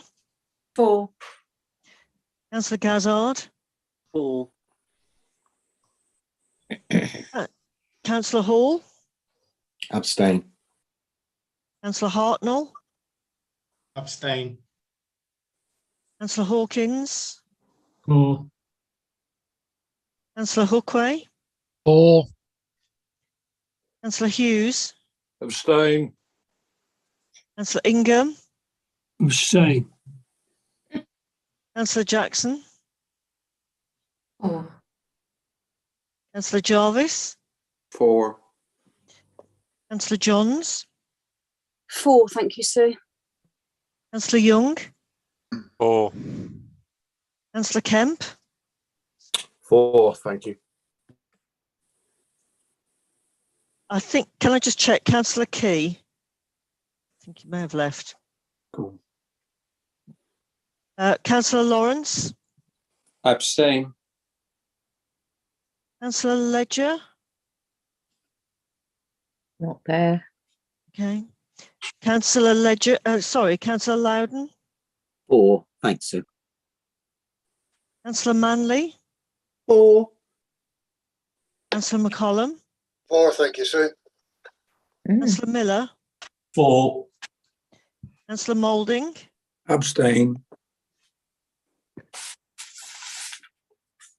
Councillor Pratt. 4. Thank you. Councillor Ranger. 4. Councillor Rickson. 4. Councillor Rowland. 4.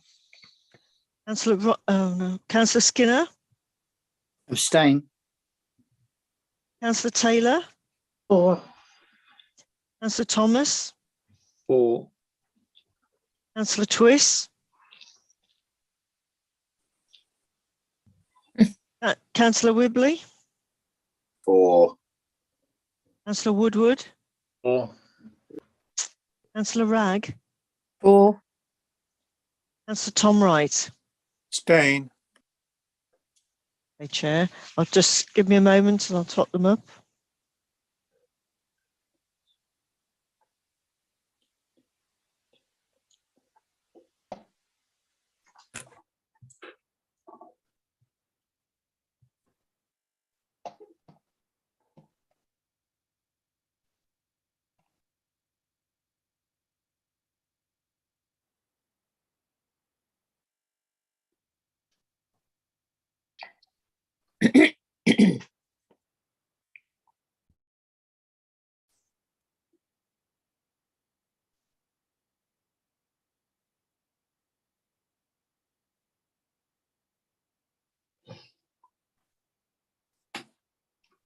Okay, Chair, I just check with colleagues maybe, but I've got 32 voting for the motion and 13 abstaining for the motion. Thank you very much, Sue. I can confirm therefore that that motion as amended is carried. And move on to agenda item 13. Uniform public litter bin collection pricing. Over to Councillor Blakey. Kevin. Thank you, Chair. Before I kick off, I wonder if I might, through you, just have or pose a question to the monitoring officer regarding my declaration of interest. We've done so well so far, but I suppose somebody had to ruin it. Oh, if you can do it briefly, that would be fine. You knew who it was going to be. Yes, so the question is, having declared an ORI with regard to this item because of my membership of Cranbrook Town Council, the possibility of Cranbrook Town Council actually deriving any benefit out of this is extremely small.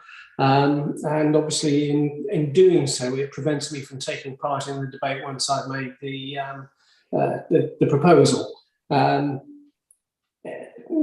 Does the monitoring officer think it is reasonable and sensible for me to withdraw my declaration, given the facts of the motion and the almost certainly negligible effect that it's going to have on local finances? So, look for some advice, please. The reason I asked it earlier is when you said it, and obviously following on everybody else's declaration. I mean, first and foremost, as always, it's always the council's responsibility. But I would say that this does not directly relate to your ORI. It's not about the finances or well-being of Cranbrook Town Council specifically. And I think you are probably better off declaring this as an effects NRI, unless you were of the view that that the reasonable person would consider your judgment to be clouded. in which case you would have to then leave. But to me, it seems reasonable that this should be an effects NORI if you are capable of considering this with an open mind. In which case, with that? Yeah, I say with your permission, Chair, I would like to change my declaration to that suggested by Henry. I can't argue with that. I'm sure the minutes will be amended accordingly to reflect that, and at some point you'll get on and propose the motion. Well, that's right now. Many members will already be aware that this matter has been raised several times by Cranbrook ward members with officers, but on each occasion it's been explained that the officers responsible for the street scene service have had and continue to have insufficient resources to produce a report for council that details the cost to provide the public waste bin emptying service to Cranbrook and to every other town and parish council across East Devon. However, at the time of writing the motion, it was clear that an extremely inconsistent and apparently arbitrary pricing structure was in place, and that the service was making a financial loss for this council, and therefore was being subsidised by council taxpayers. And actually, since writing the motion, it's come to light that most of the bins placed by beaches and public open spaces in our coastal towns and villages are actually emptied by EDDC free of charge to the town or parish council. So it's little wonder actually that the service is losing money. Cranbrook Town Council has always felt that the charge being levied on them by EDDC was a little excessive, and they have asked their ward members, me included, to tell them what other towns in the district are paying. And it has transpired that prices as low as £1.65 and £1.80 per bin per empty are being charged elsewhere. However, we are assured by officers that £5 represents the real cost of collection and disposal. It must therefore be obvious to all that the charges being levied are, in most cases, if not all, historical and long overdue for review. It seems absurd to me that the residents of our newest town are paying the economical rate, but virtually nobody else is. And in many cases, some of those towns, as I've already said, they're paying nothing at all. Therefore, in the interests of levelling up, something that we're very keen on, and in simple fairness, I propose that all bin emptying carried out by this authority is charged at a uniform and economically sustainable rate, which I've been repeatedly told is £5. The reason for bringing this to council now is so that the change can be introduced into the 2022-2023 budget. The change will arrest the losses being made by street scene and ensure that the residents of any one town or village do not receive a service which is paid for or subsidised by the taxpayers of any other. It will also allow the officers the time they need to carry out a more detailed review of the service as a whole while not hemorrhaging cash.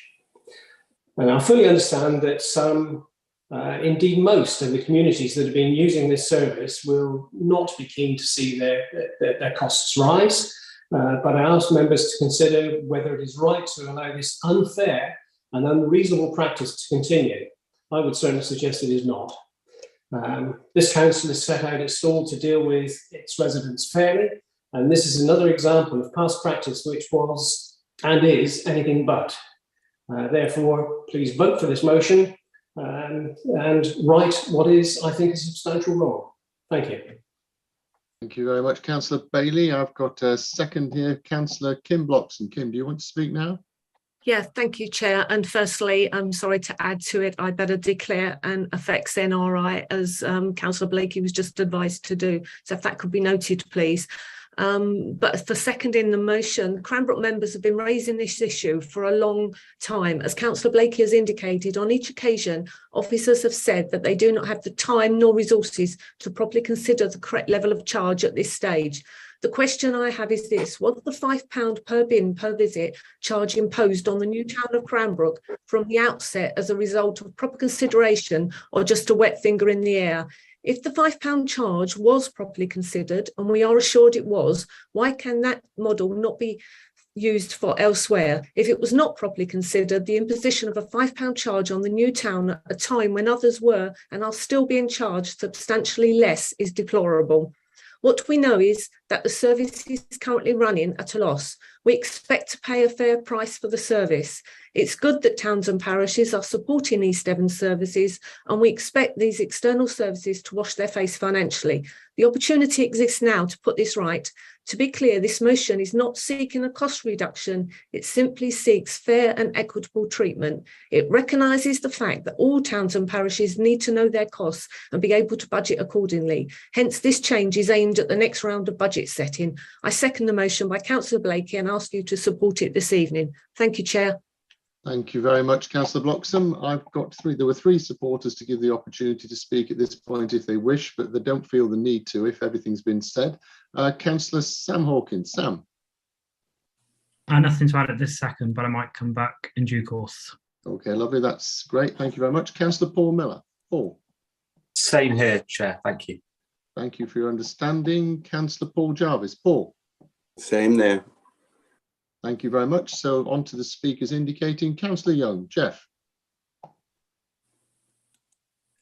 Thank you, Chair. As the portfolio, I would like to just say a few words, maybe a lot of words. I totally understand the Cranbrook members' request regarding the matter.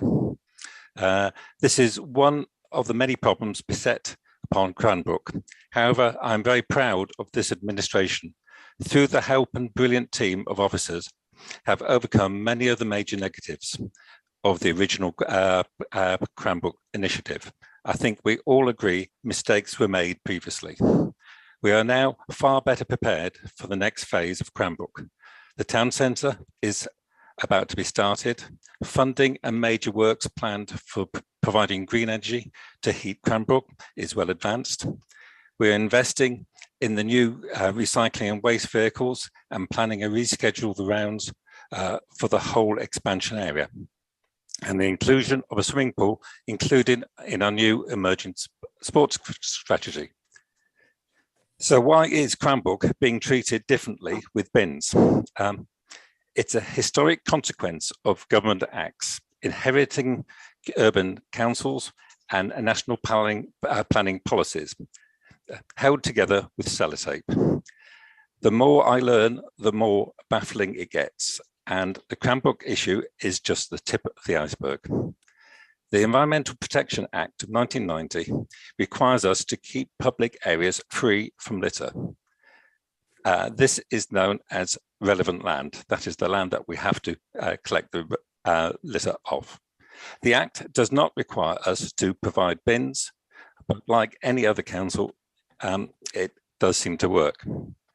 The Act excludes the Cranbrook Country Park and open spaces as they belong to the town council and therefore not within our control.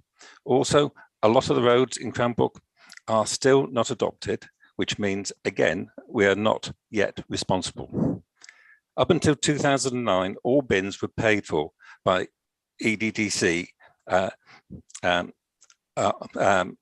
located in relevant land. But a new policy was introduced to ask town and parishes to contribute if they wanted extra bins. Therefore, locations existing in 2009 are free, but requested bins since then have had a parish and town council contribution. Basically, this has meant that the more growth in an area, the more bins the local parish and town councils have to contribute. Then there is the estate charge anomaly, where the open space, play park or park is within a new estate and paid for through a management charge. This is now a national common practice since 2009, since the year 2000. And until Cranbrook Council undertook the transfer of the estate charge and added it to their precept, the responsibility for bins was the estate management company or the developer. There are over 600 bins in East Devon and only just 160 paid for. Some towns don't pay anything and some parishes pay a lot. It's a total mishmash and something this administration inherited. I wanted the total review 3 years ago, but more urgent national emergency issues overwhelmed us. I have asked the Crown Group members to be patient on many occasions, tried to compromise, thinking outside the box, but it seems no answer to their request. This motion doesn't fix the problem, it only makes it worse. And it's not supported by any knowledge, study or review. At the budget setting this year, I pushed hard to obtain funding for more staff for street scene, as we have simply no capacity other than to do the work we already do. No capacity to rethink our strategy, but at last we are now about to take on a new officer to carry out this long overdue review. So I have written a alternative proposal. Shall I read it out now or leave it for a short while other people discuss? Thank you. The procedure, Councillor Young, is if you're going to propose an amendment to what's actually on the table, you should really do that now and seek a second, at which point we'll debate the amendment. If that amendment is supported, then it becomes a substantive motion. If it isn't supported, then the motion continues as it is. Right. So if you have a specific amendment that you wish to present, could you please do it? I mean, I hesitate to do this because I know Henry doesn't like it, but I don't have access to emails and everything in the middle of a meeting at the same time as chairing. But what I could do, it's quite short. If you do it by the chat function. If it's very short, then do it verbally. But we need to be absolutely clear that all members actually understand what you're saying, which is often difficult if it's a complicated amendment. Yeah. Okay, so on you go. Over to you. My proposal is that this council resolves to scope a total review of the litter and dog bin provision service, looking at alternative practices from other councils, consider the use of recycling bins, the need to separate dog poo bins, reducing the manual handling, and a review of costs and charges. This review to be carried out by the new street scene officer, the report and new charging structure to come forward as soon as possible. Thank you. Thank you very much. Do we have a second for that, please? Yes, Chair, I was wanting to speak anyway, but I would like to second that and add a few words, if I may. If you could, bear in mind now we're speaking to the amendment only, not the substantive motion. Yes, I totally support Councillor Wright. Young's amendment. As you know, I was the portfolio holder before he took over this wonderful job. And I remember in those days paying a number of visits to Cranbrook, where I must say I was absolutely amazed at the inequality of the system where Cranbrook, which was a big town, a big settlement, contributing largely to East Devon's finances by way of council tax, was having to pay for everything that most of the rest of the district took for granted and got for free.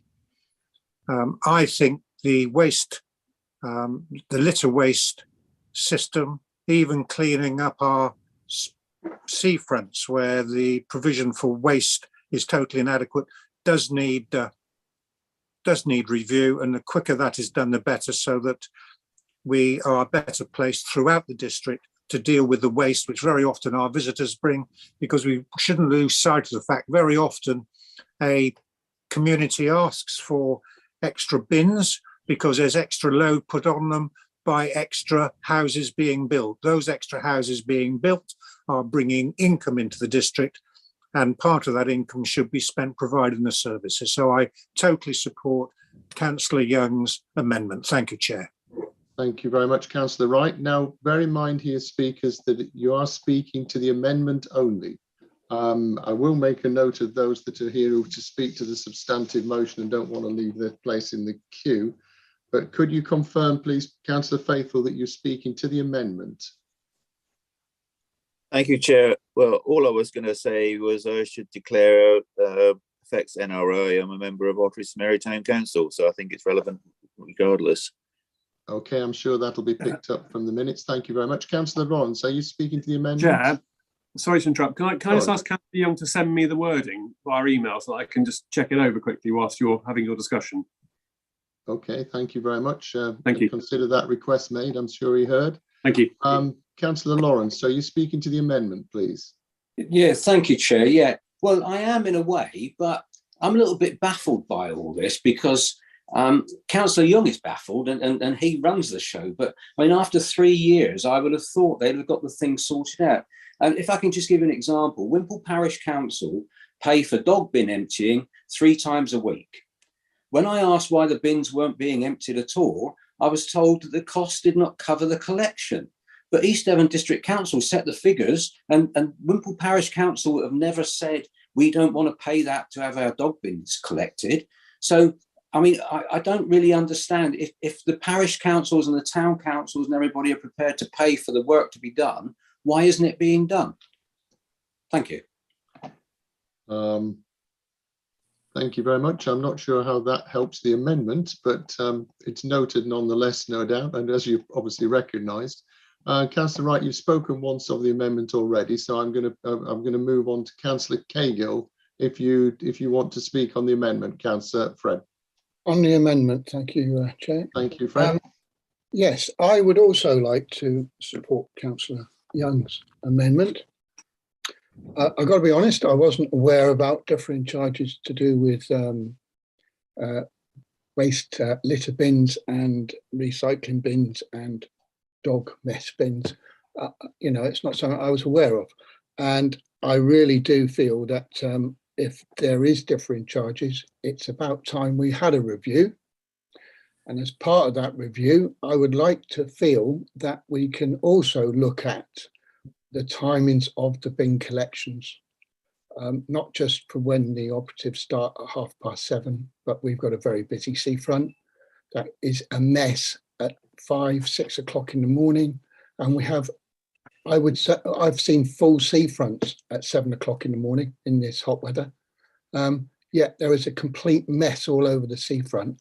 And it's not a very good advert at Exmouth for our visitors, our locals. It's something that's constantly being brought to my attention as a local councillor. Why aren't the council doing something about this mess that is left overnight because the bins are full or they've got nowhere to put their barbecue or whatever? So as Councillor Young has rightly said that there's going to be a review, I would like to think that a review would look into the timings of when bins are collected if we're going to pay the appropriate fees to have the bins emptied. Thank you for allowing me to speak. Thank you very much, Councillor Cahill. Councillor Bloxham to the amendment, please. Thank you. Can I give a point of information to Councillor Young's amendment, please? In his speech, Chair, Councillor Young mentioned that new towns traditionally have a management charge, which the funds and the invoices for these bin emptying would be paid out of. And previous to Cranbrook Town Council taking on that role, there was a management charge in Cranbrook. Officers and members seem to be under the illusion that that management charge would have been paid for by developers. That is not the case. Residents contribute to that management charge and they paid for. So all the way through this, whether it was through a management charge or whether it's through the precept, it is the residents of any local town or parish that pay into the management charge or for the precept. It was never the developers paying for it. Thank you, Chair. I just wanted to make it clear that the developers are not being let off something. It was always the residents that paid for this. I recall that from some years ago, Councillor Bloxham. But Yes. I won't mention anything else. Councillor Hawkins, Sam, to the amendment, please. Thank you. It's obviously difficult to speak to the amendment when it's not been provided in writing in advance, and it's a pity the portfolio holder didn't have the courtesy to share this with the proposers here tonight. The 2 points I will pick out, however, is he says that he's asked us for patience several times. That has been over 3 years, which a town as young as this, over a quarter of the life of a town, I think you can understand why this has become a pressing matter. And I just want to finally comment on the part of the amendment I do remember is it talks about as soon as possible. We know that that's not a definitive whatsoever, and it's quite alarming whenever we hear that phrase, because there are things that were coming as soon as possible that haven't come yet, and don't know when they'll come. I know tonight was mentioned the swimming pool that there is absolutely no funding for, and it's just currently a sentence in our draft leisure strategy, and we have no idea how that's coming forward. So speaking from experience there with Cranbrook. Thank you. A lot of sympathy with the spirit of that comment. Councillor Miller, Paul. Yeah, thanks, Chair. The motion's rather put me off the idea of dinner later, but it's a serious one, obviously. And I share the frustration, that's why I've signed the motion, was I share the frustration of the Cranbrook councillors. In Exmouth, we're very lucky, actually. Our bins are almost all funded by East Devon District Council, and a review is long overdue. Throughout my time on this council, one of the main themes is that we vote to ask for reviews and then they just get kicked into the long grass. And I'm not going to attribute any blame. It's probably structural, and I'm sure there are issues with staff resourcing. But I can absolutely understand the cynicism of the Cranbrook councillors in terms of whether voting, because I in principle want to vote for the amendment, but I also completely share the frustrations of the Cranbrook councillors that does that kick it into the long grass? How is the review going to be resourced?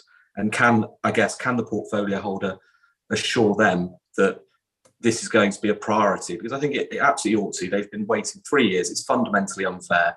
And I think, quite frankly, they're getting fobbed off, not by the portfolio holder. I just think this whole process must be very frustrating, and we need to get moving on it. Thank you, Chair. Thank you very much. If you could just speak to round up on the amendment, please, Councillor Blakey. Yes, thank you, Chair. Councillors Bloxham, Hawkins and Miller particularly they've said most of what I would want to say with regard to the amendment anyway. Just a couple of little points. Councillor Young refers to the matter of adopted roads. That's completely irrelevant. His comments actually are the ones we've been hearing from him and from the officers for the last couple of years. So there's absolutely nothing new in what he's suggesting here. And actually the very reason that we've brought this motion forward now, or I brought this motion forward now, is that a review done by officers when the new officer arrives was quite clearly never going to produce a report that was going to have any effect on the budget in the forthcoming year, possibly not even the year after that. Councillor Miller's quite right. Kick the can into the long grass. So for me, the amendment as proposed is nothing more or less than more of the delay and obfuscation that we have seen for the last 2 to 3 years. Thank you. Thank you very much. Take one more speaker on the amendment, Councillor Hall. Thank you, Chair. When I'm listening to the amendment and obviously the original motion, one thing what's hit me clear in the head is what is fair to the residents of Cranbrook. In a recent cabinet meeting, there was a portfolio holder saying, can we get some work put back into the new year because of the workload? I can't unhear that. I do hear what Councillor Jung's saying about a review, but it seems that our Cranbrook representatives here, we're between a rock and a hard place here. But what we've got to be seen to be doing is doing right by the residents of East Devon. It, in a way, is quite similar to earlier on when it was spoken about a paper will need to go to Cabinet, possibly in October, regarding the opening of Exmouth offices. But one thing I would say, however this goes, we need to ensure that we do have an equalities impact statement to ensure that we as a council get this right. Thank you, Chair. Thank you very much, Councillor Hall. I mean, to go slightly against my previous statement about taking one more speaker, I've got the leader sitting serene on his own in the top left of my screen. So if you have no doubt, I think it's important that the leader does get a chance to express a view on this. Councillor Arnott. Paul. Thank you, Chair. I will, as ever, attempt to be very brief. I'd like to congratulate the Chair of Devon County Council for giving us a sneak preview of Mr. Goodman's equalities motion coming up later on. Now, I have arranged, as Councillors Blakey and Bloxham and Hawkins know, I arranged a meeting with our key officer in relation to this.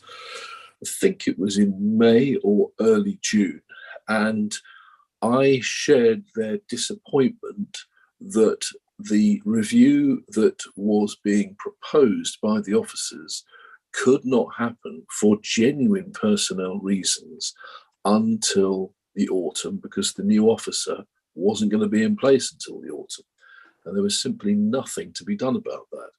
I also shared the disappointment that because of that, it did seem unlikely that the work of that officer was going to be able to be ready in time for the budget setting for 2022-2023.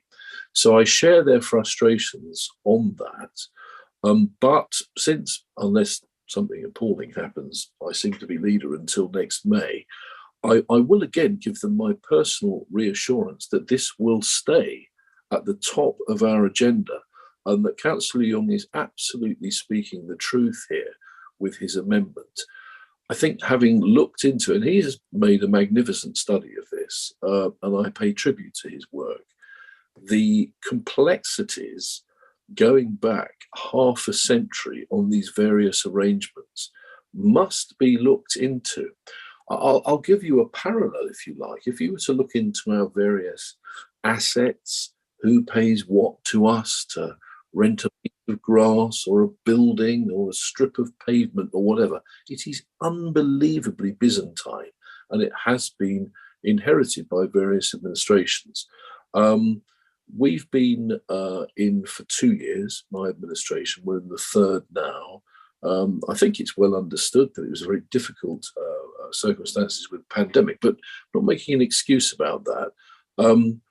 I hope it's apparent that we have made Cranbrook an absolute priority, not for political reasons, because it's the right thing to do. And I would just ask, Kevin and Kim and Sam, to, jaded and cynical as they must be, which I completely understand, just trust us with this. It is our intention to get this sorted out. But to be frank, councillors, we haven't got an officer to do it. So what you're asking for is blindingly obvious, but if you ask what we can't do, it is actually counterproductive. So what I will assure the proposers and the seconders and the backers of the motion, Chair, is that I will personally ensure this does come forward as fast as possible. I think it's unrealistic it's going to hit the 2022-23 budget, but you never know. But we will keep the pressure on this. And so I support Councillor Young's amendment as well. And I do understand the point that Councillor Hawkins has made. Ideally, the amendment from Councillor Young would have been distributed earlier, but I can tell you that Councillor Young has been sweating this for weeks, right up until very late today. Thanks, Chair.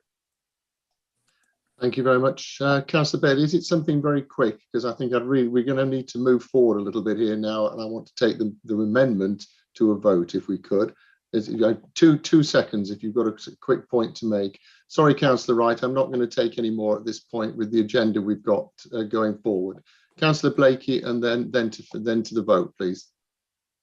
Yes, thank you, Chair. It's just quickly to say that part of the proposal, of course, is that it will allow enough time for a review to take place without being too pressed if the proposal proceeds. It straightens out the problem in part initially, and then allows enough time for a proper review by the officers and portfolio holder during the course of the next 12 months. Thank you. Thank you very much. Then what I'd like to do is move. Can we, Henry, are you ready with your correct definitive wording for the amendment now? It's been forwarded to me. That's fine. Thank you. I Could can you read it forward out. it to the rest? Could you share it to the rest of us, please? I can, or I can just read it out again. Well, read it out again if you would, please. Let's get this right. So this council resolves to scope a total review of the litter and dog bin provision service, looking at alternative practices from other councils, consider the use of recycling bins, the need for separate dog poo bins, reducing the manhandling, and a review of costs and charges. This review to be carried out by the new street scene officer. The report and new charging structure to come forward as soon as possible. Thank you very much. All those in favour of that amendment, please could you indicate with your green ticks? All those against with the red cross, and all those abstaining with a yellow hand.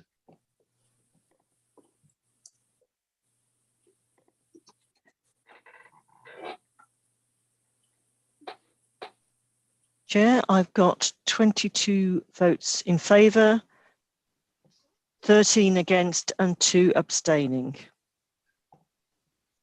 Thank you very much. That means the amendment is carried and now becomes a substantive motion. What I'd like to do, and if there's really, unless there's any strong reason for it, to actually move straight to a vote on the amendment, which is now the substantive motion, to bring this particular item to a close.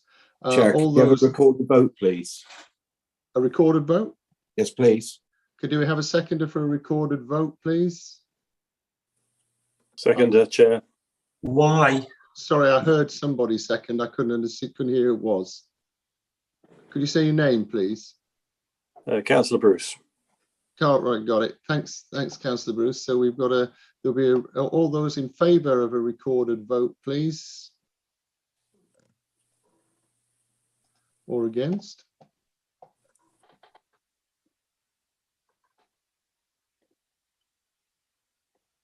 Sorry, Chair, it's quite a movable feast. Okay, no, it's still moving.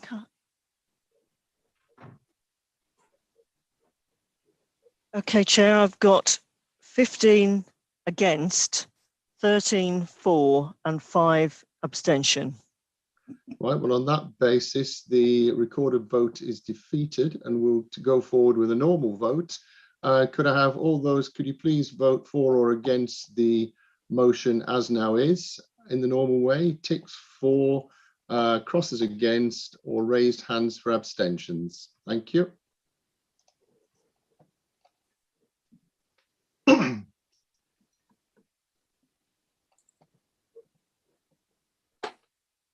Okay, Chair, I've got 23 votes for, 10 votes against, sorry, 24 votes for, 10 votes against, 4 abstention. Yeah, that's it. Okay, thank you very much. On that basis, the motion is carried. So that was originally the amendment is now passed and becomes the resolution of the council. What I'd like to do now is move straight on to agenda item 14, equalities policy. And I've got Councillor Skinner is the proposer on this one. Councillor Skinner, would you like to lead it off, please?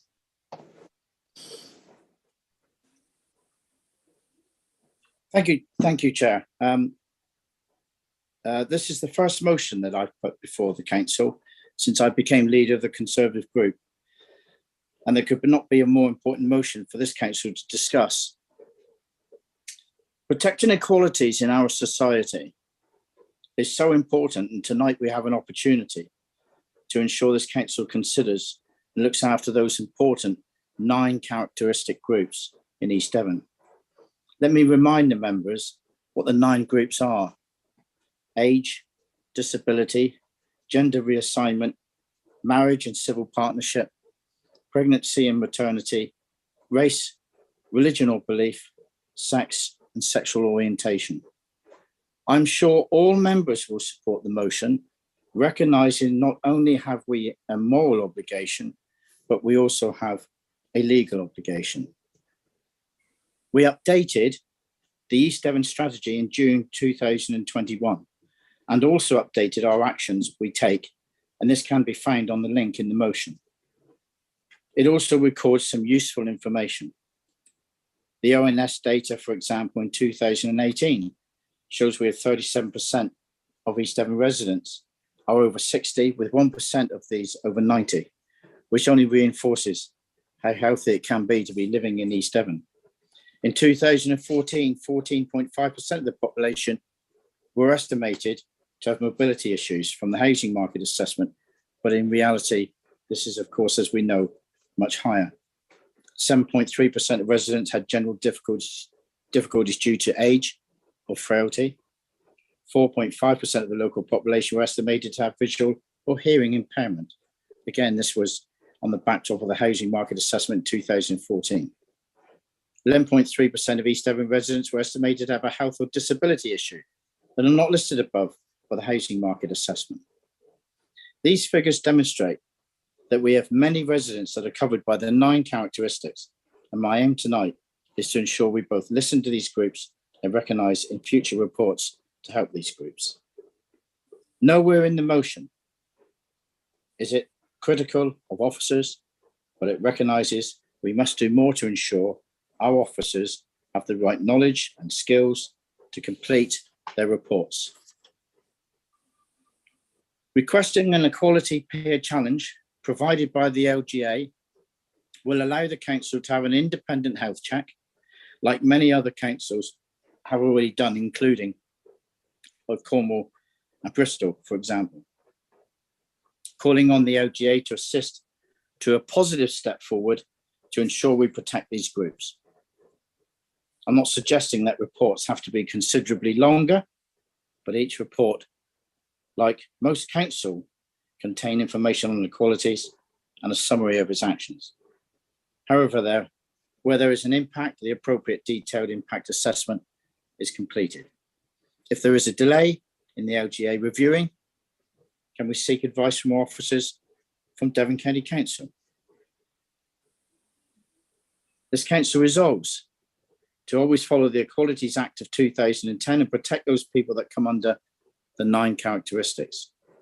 With immediate effect, include a detailed report to accompany all decisions to be approved by the executive that confirms all impact assessments on equalities and each report to council or cabinet. Ensure all officers have the right training to complete the equalities assessment. So we asked the LGA to carry out an equality peer challenge to ensure the council are complying with the Equalities Act and properly considering the 9 groups within this act. Thank you for the time, Chair. Thank you, Councillor Skinner. I've got Councillor Benningham down as second on this one. Ben, would you like to speak now? Thank you, Chair. As a council, I am sure all members will agree that through the Equalities Act, we must recognise and support the 9 protected characteristics within our communities. This motion is about protecting our communities, and I hope you will support this unanimously. When Devon County and other councils report on equalities in Cabinet papers, they do so by completing an impact assessment and summarising that impact. They do not simply say whether it has a low, medium or high impact, as we do at East Devon.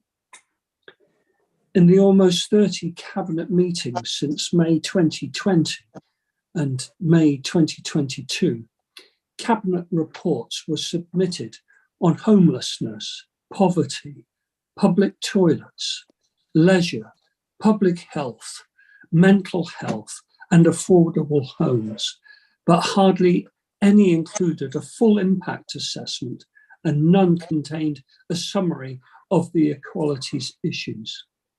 Instead, there was a one-word submission, low, medium, or high impact, with no summary whatsoever. This is not serving our communities. When East Devon updated their equalities policy in June 2021, we agreed to be part of the Devon Joint Declaration for Equality. Organisations signed up to Devon's Joint Declaration of Equality must put the needs of people first, not the council. We are here to serve, not to master. We must promote the equal rights of everybody in East Devon, including asylum seekers, migrant workers, refugees, students, residents, tourists, and even petition signatories. We must develop strong, cohesive, and happy communities by putting equality, fairness, and human rights at the heart of service delivery, economic success, and employment. By working together, we aspire to be a regional example of excellence, where people can achieve their potential and a good quality of life, where everyone can access services and facilities, where different needs are always taken into account. Public involvement and influence must be part of decision-making and service delivery. People must be consulted and listened to. And when they believe we are failing them, their petitions must be recognised and considered. East Devon must be a strong, safe and inclusive community where people are treated with dignity and respect at work. All staff have trust and confidence to report incidents of bullying, abuse or discrimination. This council at every level must reflect the diversity of our communities, and there must be equal opportunity for all to progress and develop. In order to do this, councils across the country engage the local government association to independently look at how they operate. This can be done in a variety of ways. A peer review of equality would be a dedicated and focused review. The importance of any peer challenge is that it allows an independent group to see our approach to equalities and how we can improve. We must invite the LGA to carry out an equality peer challenge against its equality framework for local government. Such a peer challenge will seek to provide a peer perspective of this council's achievement and progress to date and suggest areas for further development using the LGA's equality framework to do so. It would consider where the council is now and how it can make further progress. The equality framework has 4 areas of performance. They are understanding and working with communities, leadership and organisational commitment, responsive services and customer care, and maintaining a diverse and engaged workforce. I'm sure you will agree these are all things we aspire to achieve in order to support the 9 protected characteristics of the Equalities Act. Many councils have taken part and benefited from such a peer review, and we must too. You'll remember in September 2019, we had an LGA peer review of all our council activities to benchmark how we were doing in comparison to other authorities. I also believe it is time we invite the LGA to return once more, perhaps this autumn, to see how East Devon is currently performing, how this authority has improved its service delivery and commitment to our communities over the last 3 years. And we can look at that another time. Thank you, Chair. Thank you very much, Councillor. And before we move on, I'm getting some chop back on the sound. Could members please check that when they're not speaking that their microphones are actually switched off? That would be a great help. Thank you very much. I've got a number still of supporters that I'd like to give the chance to speak as per normal practice on this. But obviously we've had 2 comprehensive introductions to this particular motion. So if you please restrict yourselves to any new items. First, I've got Councillor Lawrence. Richard, do you wish to speak? Sorry, Chair. No, my hand wasn't up. No, I've got you as a supporter of the I'm motion. sorry. If you don't want to, Richard, that's absolutely No, I don't want to add anything. Thank you, Chair. Lovely, thank you very much. Councillor de Sarum and Councillor Allen are not here. Councillor Parr. She's not here either, Chair. She's not here either, sorry. Councillor Moulding. Andrew.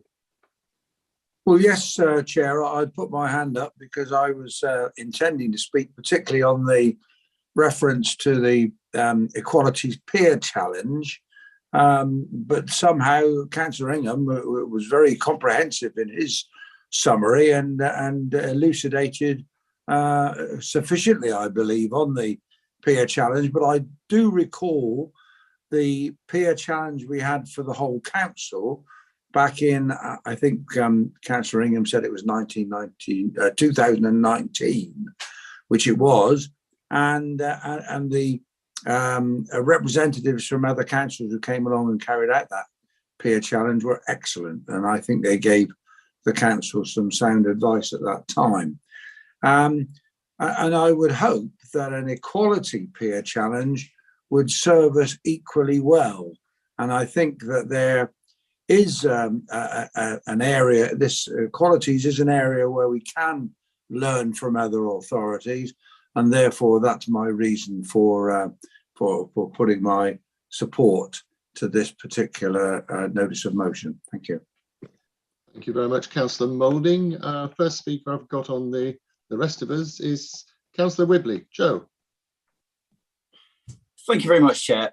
First of all, I don't really have any issues on face value with this motion.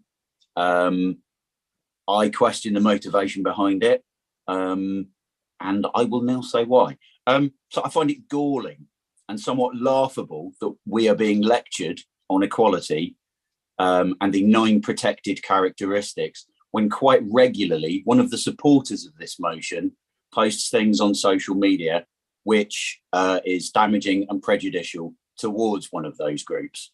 So to have a motion shoehorned and twisted to attack our officers' commitment to equal opportunities in such a manner is really quite distasteful. I do welcome a peer review because then it might be possible to test the notion that tweets by a council member suggesting, I don't know, that all gay men are ne'er-do-wells and should probably be drowned. It'd be good to see if that contravenes our equalities policy, because I think it does. And in the context of the item regarding John Humphrey tonight, to suggest that this motion is in some way linked to safeguarding is incredibly insensitive. This is a blatant attempt at political point scoring, and we cannot pick and choose when we safeguard. Having said that, let's be clear, officers do exactly what is being asked in this motion already. If you want to speak to them about how they came up with their equality impact rating, then you just need to ask them, because they do it for every single recommendation that comes through. You don't see it if it's a low impact one. If it's medium or high, it will be an appendix to that report. So what the motion is asking tonight is done already, and I cannot think of any other reason that this is that this is here other than political point scoring. So, you know, well done, but yeah, I have no. It's very rare that I get this het up twice in one evening, Chair. I'm done now. Thank you very much, Councillor Whibley. Councillor Miller. Paul. Thanks, Chair. Firstly, I think it's lovely to see the Conservatives finally getting behind Labour's Equalities Act of 2010, which their MPs opposed at the time and long afterwards. It's great news. I'm very happy to see some political consensus on the Equalities Act, which I know the officers fulfil with great competence here. I'd love to vote for this motion because I agree with much of the spirit of it. But when you read it in detail, there are some fatal flaws, unfortunately. So I'm going to pick out one where it commits us to ensure all officers have the right training to actually write and complete these equalities assessments.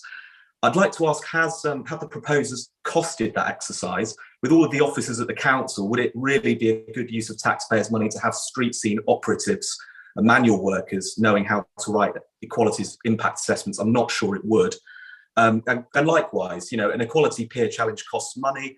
And I do think Conservatives, being the party of sound finances in central and local government, should be costing these things for us. And therefore, I cannot vote for the motion. I agree with the idea of a peer challenge. I think it might come to some conclusions, you know, potentially that we did have a senior officer that had equalities in their brief. And I believe that officer was made redundant. And I think the Conservatives voted for that.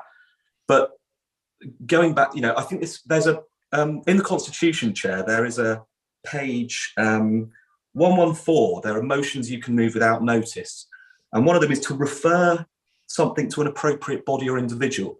And I'm minded to think perhaps we should be referring this to the overview committee so officers can write a nice little report to Councillor Loudon saying you might be able to help me out. So maybe I won't propose an amendment at this point. But that's what I'm thinking at the moment. I can't vote for this amendment, and I'd rather not at this late hour go into a long debate about some of the fine details of this, because it's just not been competently written, unfortunately.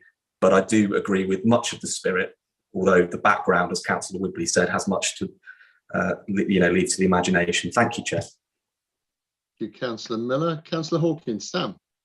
Thank you. Just a brief point for information. As Chair of Audit and Governance, I picked up on the concern that the Council may not be following its own policy. So I've asked the relevant officer to just have a quick review, and if there are concerns in that respect, to bring a report to that committee.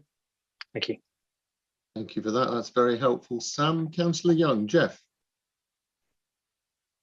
Thank you, Chair. I feel that this motion is a bit premature because we agreed the policy last year, last June, in fact, and we agreed to have an annual report on how we're performing. Obviously, we haven't got that report yet, so I would suggest that we hold fire until we get that report to see how we're performing.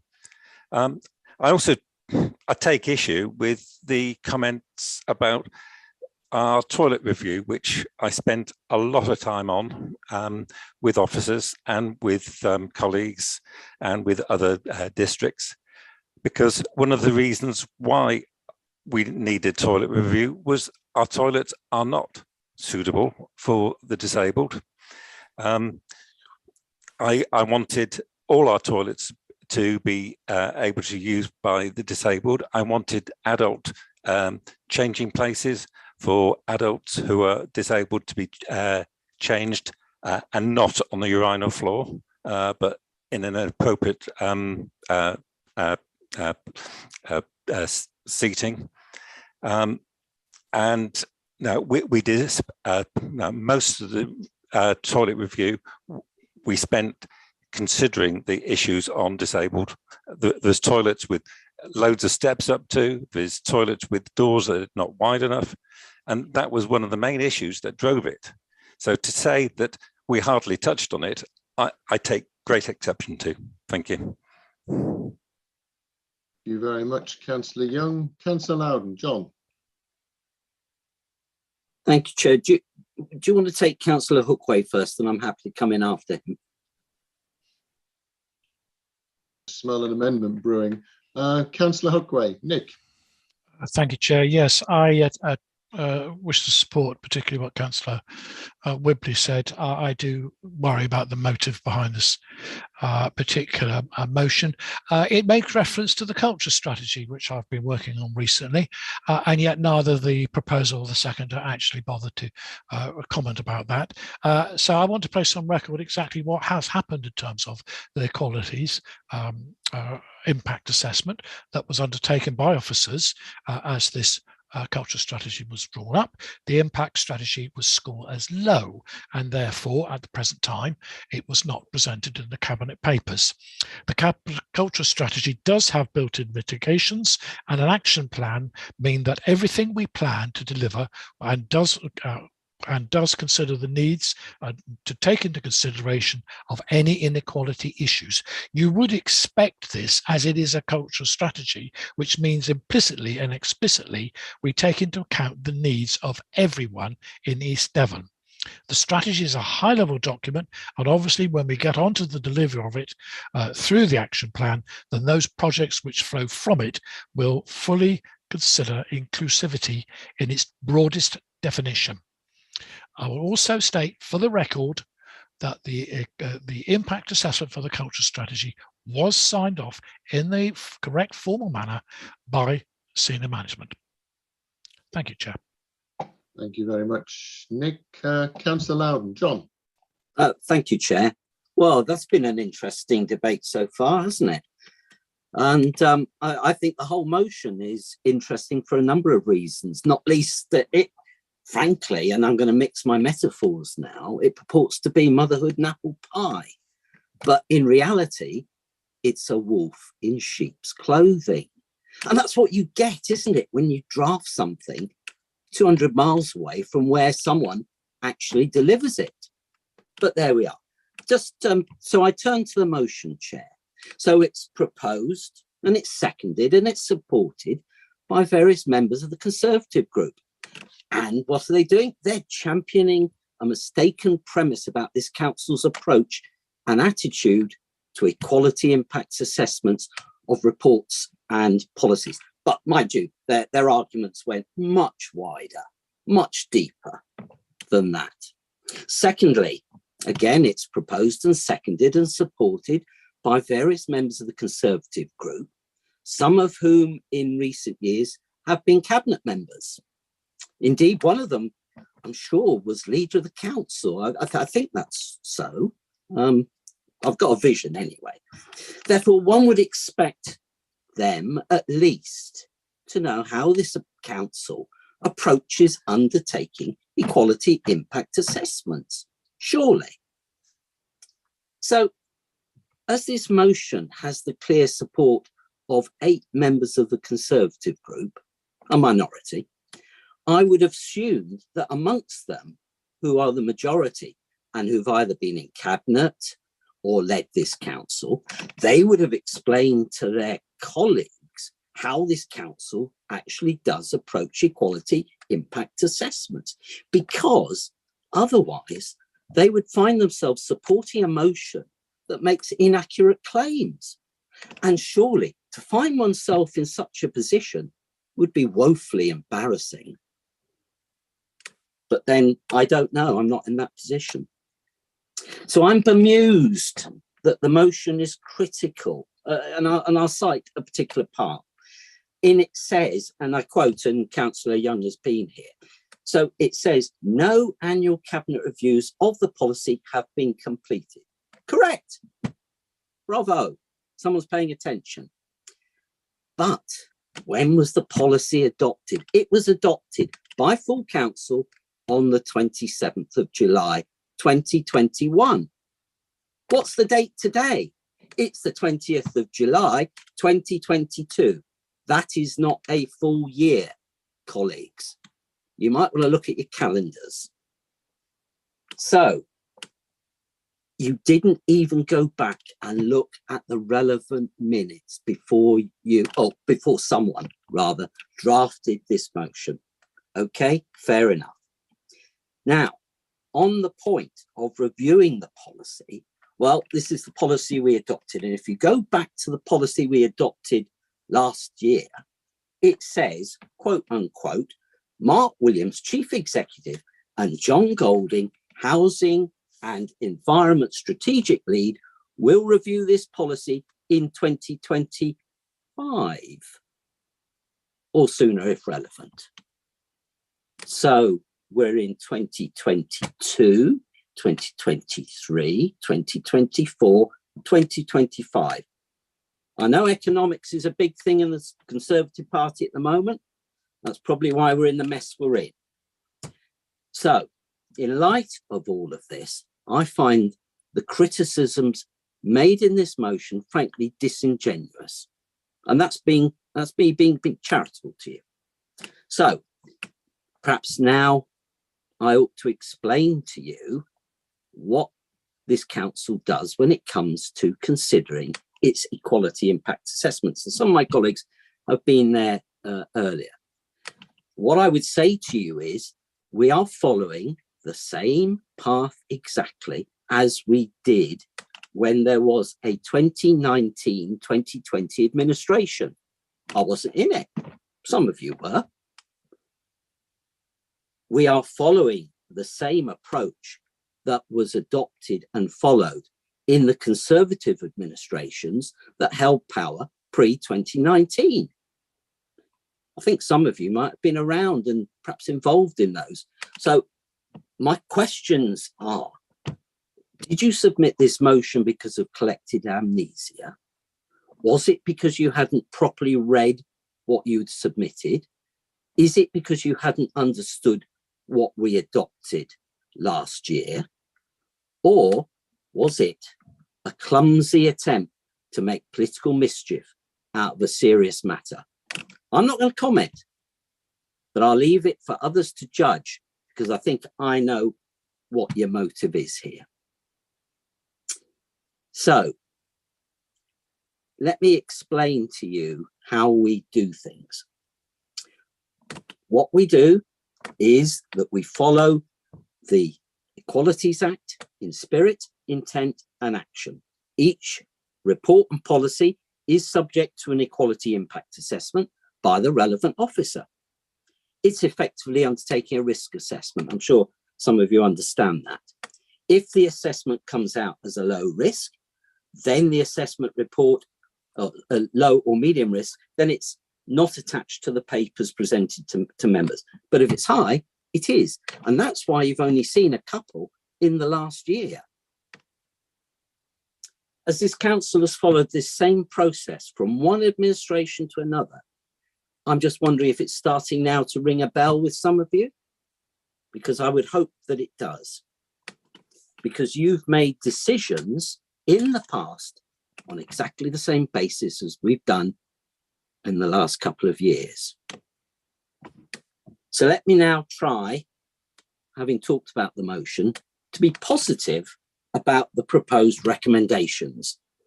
And I'm going to try and make, on another metaphor warning, a silk purse out of the sow's ear that you've presented us.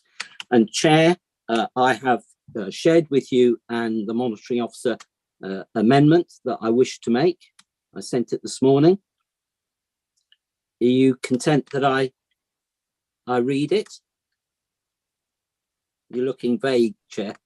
No, sorry, I'm just fishing for it. I've been out all day today. So shall I read it? Shall I read it, if Chair? you would, that would be great. Thank you very much. Okay. So what I've done is I've taken the four proposals that the motion makes, and rather than saying take this out, put this in, I'll read you the four that I'm proposing. The first: continue to always follow the Equality Act of 2010 and protect those people that come under the 9 characteristics. We can't do anything else. We break the law if we don't. 2, continue as we do to comply with the requirements of the policy to ensure that equality impact assessments are undertaken on any report to council or cabinet. We continue doing what we've been doing year in, year out. 3, ensure all officers and members have the appropriate training, a nod here to Councillor Miller, to understand and act as required within the Equalities Act. And 4thly, to include in the next peer review, and we will have one, a check that the council is acting within best practice on this matter. And I hope that then satisfies my Conservatives colleagues. I've taken what we've proposed and I've tried to build upon it. And I hope that the rest of the chamber support this amendment. Thank you very much, Councillor Loudon. We have an amendment, a valid amendment proposed, I'm assuming, unless Henry's going to tell me something different with his hand up. Thank you, Chair. Sorry, it was just a bit of clarity, if I may, because there's sort of terminology that's being talked about that I think we just need to be clear about, and it's probably a mistake on the committee report. Really, but I just want to be clear. There's a distinction legally between sort of an equalities assessment that the reports have, and then the equalities impact assessment, which is the legal document effectively that helps underpin any assessments that you may do. But the committee report does refer to equalities impact, and then it does assessment. So just to be clear, that Councillor Loudon is talking about completing the equalities assessment in the template of the report, not carrying out an equalities impact assessment for every council and cabinet decision, because that's a different kettle of fish, and the resource burden for that would be huge. Okay, we're comfortable with that. We understand that, yeah? Councillor Loudon? Yes, Chair. Fine, thank you very much for that. So what I need then, on the basis it's a valid amendment, I need a second for the amendment, please. I'm getting 2 hands. Councillor Gazzard, would you like to speak, please? You're on mute, Steve. Sorry. Apologies, Chair. It's my eyes. No, it's all been said. I'd just like to formally second. Thank you very much. That's useful. Now I'll take in now speakers to the amendment only, please. Councillor Arnott. Paul. Only and with a heavy heart to ask for a recorded vote on the amendment, Chair, on the basis that I believe Councillor Loudon is indeed making a silk purse from a sow's ear. Thank you. Thank you very much. So we have recorded vote with proposal. Do I have a second for a recorded vote, please? Councillor Young, second recorded vote. All those in favour, please, of a recorded vote, please indicate in the normal way.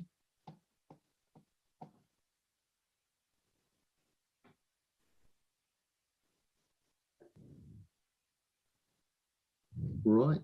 Okay, Chair, I've got 24 votes in favour and 25 votes in favour and 1 against. Lovely, thank you very much. So on that basis, we have a recorded vote. I'm not seeing any speakers to the amendment. So on that basis, it was a vote, please, on the amendment. Ticks for all those in favour, crosses for all those against, or raised hand for those abstaining. And at that point, if this is successful, obviously it becomes a substantive motion. If it doesn't, obviously we progress with the original motion. So anyway, if you could cast your votes, please.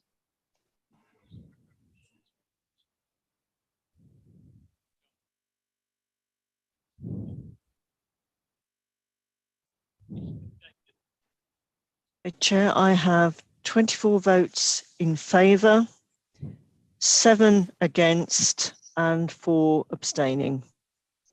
Right, on that basis, the amendment becomes a substantive motion.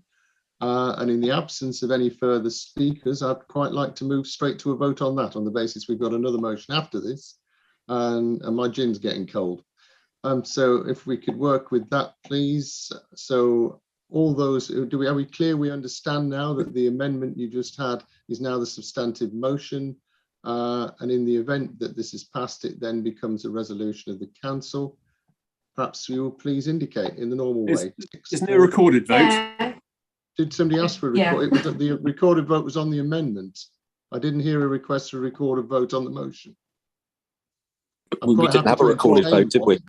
I'm quite happy. Oh, sorry. No, we didn't. You're absolutely right. That's my fault. Shoot me. Which bit do you want the amended vote? That's my fault completely. My apologies. Well, I think, Chair, in all reality, given that they're now one and the same thing, I think if you take the recorded vote for this, then the intent will be satisfied, won't it? Would members be comfortable the chair takes that executive decision? I've never seen so many thumbs up. Blimey, I have to get it wrong again. I tried so hard to get it right all night. Anyway, so we will now have a recorded vote on the amendment, which of course I knew was going to become the substantive motion anyway, so we get the recorded vote. Oops, did you see the fingers crossed behind the back? Sue, over to you, please. Could I just ask that Henry reads the new motion, please? Yes, you spare me 2 seconds. My computer is playing up slightly. I've found it here if you want me to do it, Henry. So it is as written until it says this council resolves to, and then it's number 1, continue to always follow the Equalities Act 2010 and protect those people that come under the 9 characteristics. 2, continue as we do to comply with the requirements of the policy to ensure that equality impact assessments, and that's in the report, are undertaken on any report to council or cabinet, and ensure all officers and members have the appropriate training to understand and act as required within the Act. And then finally, to include in the next peer review a check that the council is acting within best practice on this matter. Thank you very much. So that's clear now. We're going to have a recorded vote on this. So over to you, Sue, please. Obviously, voting in favour or against. Sue. Okay, thanks, Chair. Councillor Armstrong? Abstain. Councillor Arnott? For. Councillor Bailey? For. Councillor Bickley, I think I saw Councillor Bickley come in. Can I ask ask her to vote. Assuming she heard the debate, I'm not aware that she did, Sue. On that basis, it's probably best to move on. Okay. Okay. Councillor Blakey. 4. Councillor Bloxham. 4. Councillor Bonetta. He's gone. Okay. Councillor Brown. Councillor Bruce.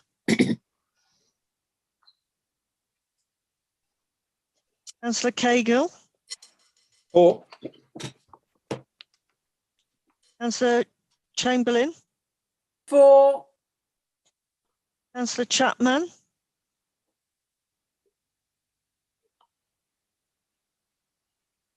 Councillor Chubb.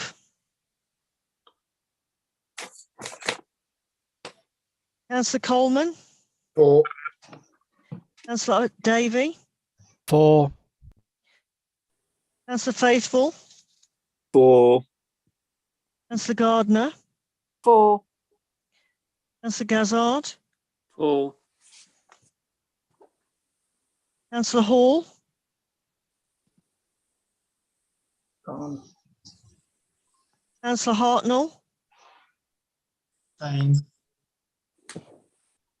Sorry, could you repeat that, Councillor Hartnell? Abstain. Oh, abstain. Okay, thank you. Sorry. Councillor Hawkins. 4. Councillor Hookway. Sorry, Sue, I was just popped out the room for a second. Can I add my vote? Is that okay? Yes, Councillor Bruce. Abstain, please. Thank you, Sue. Okay, thank you. Right. So, Councillor Hawkins, yep. Councillor Hughes. No, you've missed me, Sue. Sorry, Councillor Hookway. Yes, I have. Okay. 4, please, Sue. Thank you very much. Okay. Councillor Hughes.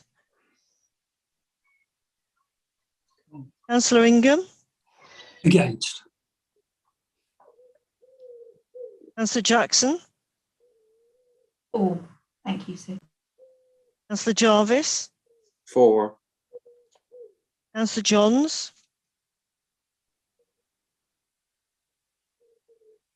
Councillor Young.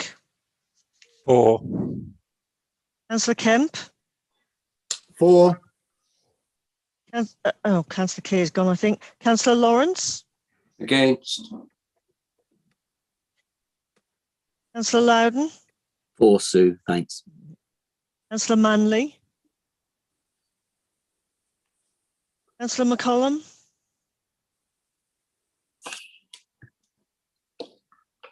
Councillor Miller. 4. Thank you. Councillor Moulding. Against. Councillor Pratt. Councillor Ranger. 4. Councillor Rickson. 4. Councillor. Oh, okay. Councillor Rowland. 4. Councillor Rylance. Okay. Councillor Skinner. Against. Councillor Taylor. 4. Councillor Thomas. 4. Councillor Twist. I think he's left. Okay. Councillor Wibley. Can I have a 4, please? So Councillor Woodward. 4. Councillor Ragg. 4. Councillor Tom Wright. 4. Okay, Chair, just let me top the numbers up.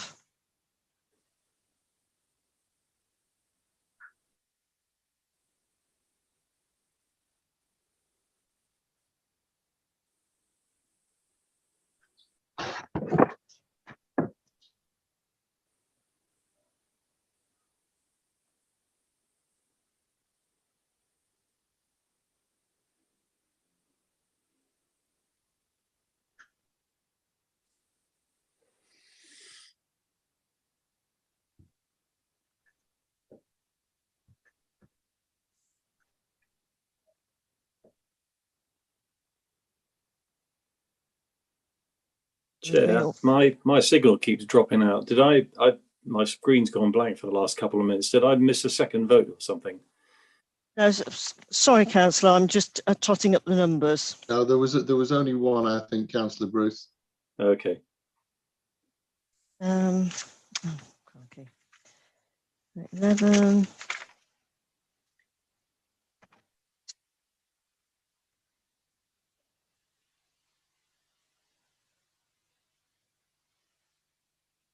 Okay. 28.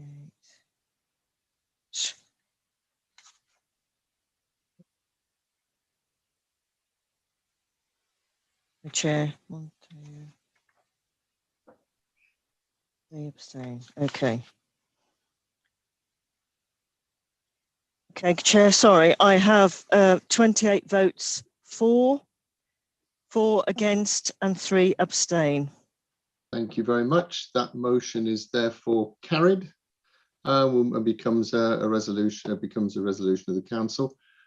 Next, on to agenda item 15, which is relation. It's nothing like picking some contentious things to discuss all on the same evening, is there?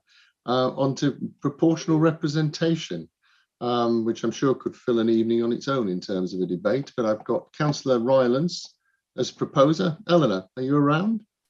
Sorry, Eleanor is not here this evening, so it's Councillor Woodward. I'm standing in. Hi, Tony.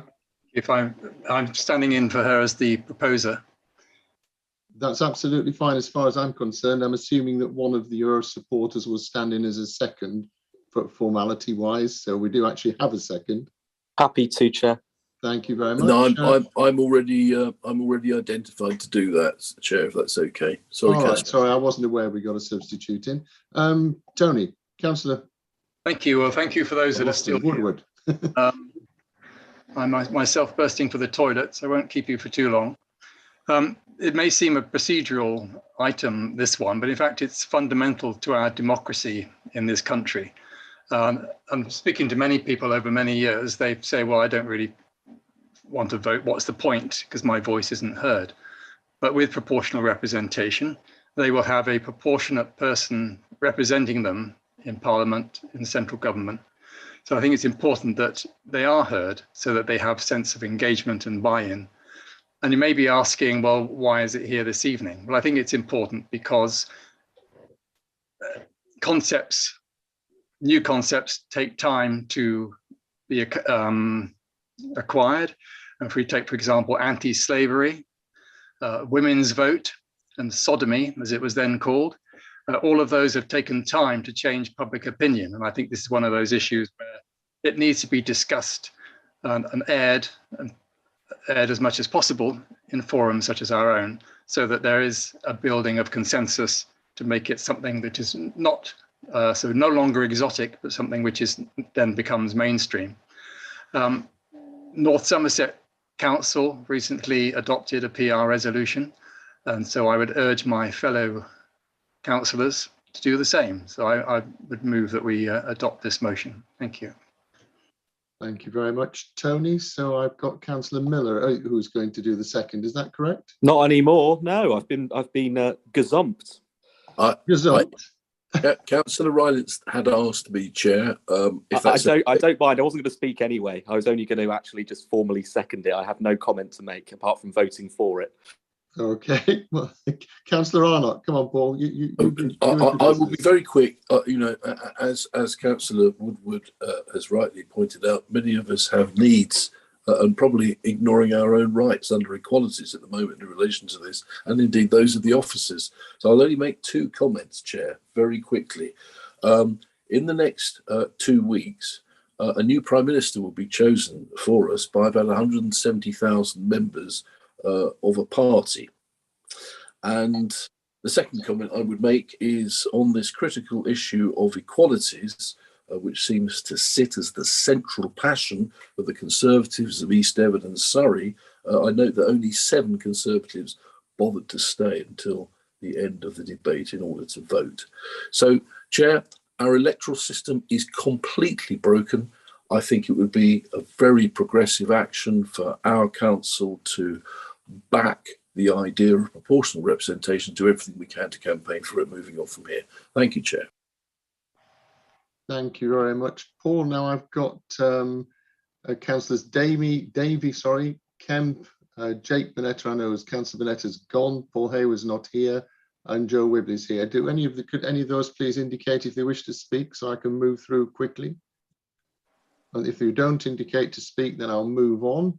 Okay, thank you very much for that. That was nice. Oh, Councillor Davy, you were nearly too slow off the mark then.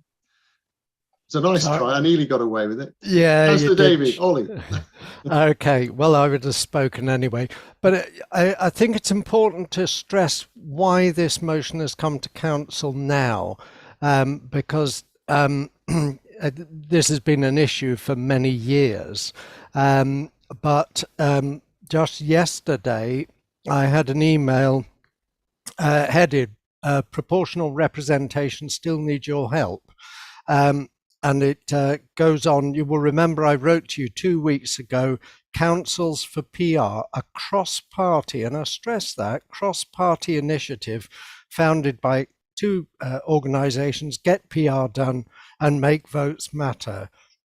And our plan is to get as many councils across the UK to pass a motion in support of PR at general elections and informing government of that decision. And that is the motion that is before you tonight. It says the suggested motion can be downloaded. I don't know if Eleanor actually amended it at all. I urge you to discuss this with sympathetic colleagues and present it to council as soon as possible. Time is of the essence, and we need as many councils signed up to this as possible before the party conference season begins. So that is why we are supporting this motion. It is time. It is long overdue.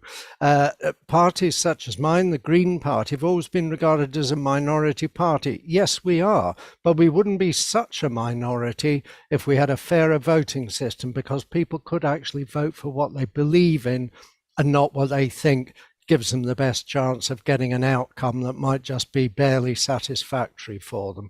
That's if they bother to vote at all. So I wholly commend this motion to you and urge you to support it, please. Thank you very much, Ollie. Councillor Skinner, Philip. Thank you, and I think Ollie was touching on some of the questions that or the main question what I wanted to ask in the first place, which was why this motion was even here at all.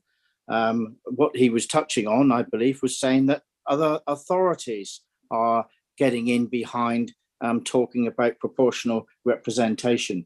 I'm not in favour of proportional representation because I don't actually think that there's anything too much wrong with the system that we have. We have a system whereby people put themselves up from all political parties across the piece, whether they're political or not, in actual fact, whether they're independent, wherever they want to stand in and for members of parliament, and they put themselves forward, and then within that constituency, that they then have representation between people wanting to vote for them or not. And in my view, that's what you call first getting people with the majority of votes in the representation of which the system currently works. Now, I can remember just not very long ago when we, before in 2020, when the current administration was talking about wanting to look at possibly a hybrid system of governance of this particular authority, and we're looking at whether we return to the committee structure of this particular authority, and we're very much leading down that road. In relation to that, and that debate that took place, I thought long and hard about that, and on the basis that the administration that was in power is running a system which is being run now with a cabinet system, I actually thought the cabinet system was really quite effective and that it worked really quite well. But I started to understand where the opposition was coming from in having representation as a shadow cabinet. Now, that was being strongly viewed by the current administration until such time, of course, when, as we know, our events unfolded, and then the current administration got into the position that it's in today, and the discussions around whether or not we have hybrid system or committee structure or staying with the cabinet of what they got now has all been put onto the back burner. It's not even discussed anymore, though it's been tried to board up through scrutiny and through overview committee, and wasn't allowed to come forward in lots of ways. And I was actually believing that good, strong opposition is actually quite good, because I think it holds the administration to account. Now, in the same way of proportional representation in the way that's been discussed here, we talk about it in one hand, and yet when we're in power, of course, we don't want to share it in the other. So it all depends from which particular viewpoint you're sitting from.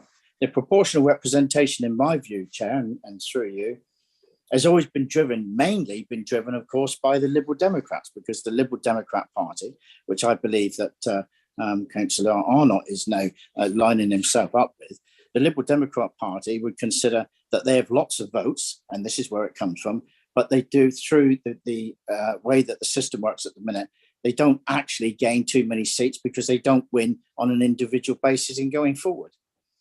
Now, in my opinion, the system that we have now is the system I'm reasonably happy with across all fronts, and not just because of the way that it works. And it's not always that it works in favour of the Conservative Party, because of course we're not always in power. Sometimes we've had the Labour Party. Sometimes we've even had a united front with the Liberal Democrats at one point. I can remember that happening, and so it changes across the piece. But what I believe, what Councillor Davey was lining himself up with, was talking about whether or not people, and he mentioned the Green Party as an example, and I mentioned that as that's what you mentioned, Councillor Davey, whether or not you get true representation between the numbers of people who may vote for the Green Party and how many representatives you have at Parliament. And I can only assume that that's the path of which you're taking by going down for this proportional representation. Well, I happen to think that if you want to take it, the flip side of that is, in that constituency, they didn't vote at the majority of people for the Green Party. So I don't see how it represents people better or even more evenly in any shape, way or form. So I'm not in favour of that. And believe it or not, no doubt I'm going to come under the thumb of many of the others saying about Conservatives or whatever it is. And I'll just stay with that. I've got my thinking. I respect everybody else's thinking. And my thinking is the way I think. And I think it's very fair the way that it works at the minute. And I'm sticking with that. And that's what I will be going by. So to you, Chair, and through you, I did just wonder why this is even here at East Devon District Council when it's not even East Devon District Council business. But what Councillor Davey is suggesting is that many authorities up and down the country are picking up with this. But I would still ask the question. I just wonder why, because there's other ways of doing it other than through what I would call council time and officer time through motions such as this. But there we are, here we are. And, everybody has a voice, everybody has a view, and this is where we are. Thank you very much. Thank you, Philip. Councillor Blakey. Kevin. Thank you, Chair. In my view, PR has its merits. But I'm not going to say anything more about that because it's not relevant. The reason it's not relevant is that what we're talking about here is national politics. They've got little or nothing to do with the functions of East Devon District Council. Officers, we're told, don't have the time to carry out the normal business of the council at the moment. And I don't see why we should be asking them to use their time on promoting party political matters. For me, this is a non-starter. It's not our business, and I should be voting against it. Thank you. Thank you very much. Councillor Kemp. Jamie. Thank you. Just on Councillor Skinner's point, I'd like to refer you to Derviger's law, French sociologist. It shows that a single ballot plurality rule, elections such as first past the post, will always lead to a two-party system. And I know you say the Conservatives, well, they've not been in power sometimes. Can we put that in perspective that they've been in power for 76 out of the last 100 years? So it's hardly fair on everybody else, is it? It marginalises, as Councillor Davey said, it does marginalise smaller political parties. Okay, PR favours multi-partism. And when you think of our district council, it is a multi-party. We all work together. And that's how it should be. It allows everybody to have a vote and their vote count. And I understand people saying, what's it got to do with district council? Well, it has a lot to do with district council, because unless district councils, county councils and everybody else start pushing for proportional representation, we're going to end up with a two-party state for as long as we all live. Thank you. Thank you very much, Jamie. Councillor Young. Jeff. Thank you, Chair. Most countries use proportional representation now. First past the post is outdated, as in the 20s, giving women the vote was outdated then. Thank you. Thank you very much, Councillor Young. Councillor Ragg. Eileen. Thank you. Well, I think Compass has been set up, which proves that there's great national dissatisfaction with the current electoral process of electing parliamentary representatives. I think the fact that we at East Devon, and I'm saying we at East Devon, Liberal Democrats, East Devon Alliance and Greens, and one or two independents, varying at times, have proved that exception to the rule. So I think that proves that there's time for change. The Conservatives have had it too much their own way, which 45 years has proved. And with a lowering polling turnout at election times has actually confirmed that provenance. So the time has come for change. The fact that there is a national movement set up now, which is engaging the minority parties, and they are seriously, means that you lot, you Tories, are shaking in your shoes. And I hope I see that day come. And I think I can see it coming, with particularly with the government we've got in well, are they in power now? Who knows? Thank you very much, Eileen. I'm conscious at the moment that we're running, I'm counting the pictures of people who are actually on screen, and we're running down towards the 15 mark. Just to put colleagues on notice, I need some more visible faces on the screen to be confident that we are still quorate and able to carry on, because obviously if it becomes apparent we're not, then I shall terminate the meeting. So if members could please, if they're here, please put the pictures back on the screen so we can be sure that we're actually dealing with this properly. Thank you very much. I'm now more convinced. We were actually only had 15 a few minutes ago. Councillor Jackson. Sarah. Thank you very much, Chair. Let's be perfectly honest, even if you take the relevant parties out of the equation, our democracy on a national level is in a pretty sorry state right now. Our governance on a national level is in a pretty sorry state. That's not been lost on members of the public. And as representatives of them within a political sphere, but at a district level, we should be open and receptive to issues that are based on our political and democratic system. That's the reason it's relevant to us. As a district council, we have written to government on a number of different issues, which might appear to be out of the remit of the district council, but is important to our residents and fundamentally will affect the district council in the round.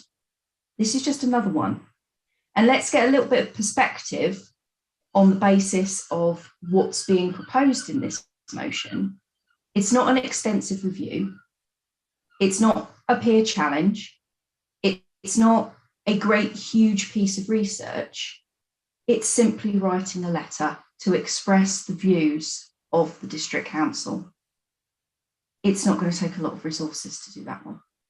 Thank you, Chair. Thank you very much, Sarah. Councillor Rowland. Jack. Thank you, Chair. Can I ask that the vote be taken, please? And can also make a plea that if meetings are going to last for 3.5 hours, that we at least have a break at some point halfway through. Thank you. Okay, well, yes, unfortunately, as one who's not been able to switch his camera off at any point during the last 3.5 hours, I've got a sympathy with that, but equally well, I want to get to push on and get the job finished so we can finish. So anyway, balance on that one. Nick, have you got something? Sorry, Councillor Hookway, have you got something quick and burning so we can do that, or can we go to the vote now, please? I'll be very quick and say, in my view, the system is so bad. I will quote to you from what was said in the Weekend Eye paper on Saturday, that we've ended up with a Prime Minister who was a cross between the worst of Donald Trump of America and Silvio Berlusconi of Italy. And I'll leave it at that. Thank you, Chair. Thank you very much, Nick. Right, sorry. Were you agreeing with him, Philip, were you? I'm just going to say that I just find this whole political meandering that is taking place here today is just, I find it distasteful. I don't know what Councillor Hookway was talking about, but absolutely nonsense. Okay, noted, Philip. On that basis, I think it's time to go to the vote, please. I'm hoping we're not bothering with a recording vote. Hopefully we can go straight for this. So all those in favour of the motion as put, all those against, please, with the red crosses, and abstentions with the raised hand. Thank you very much.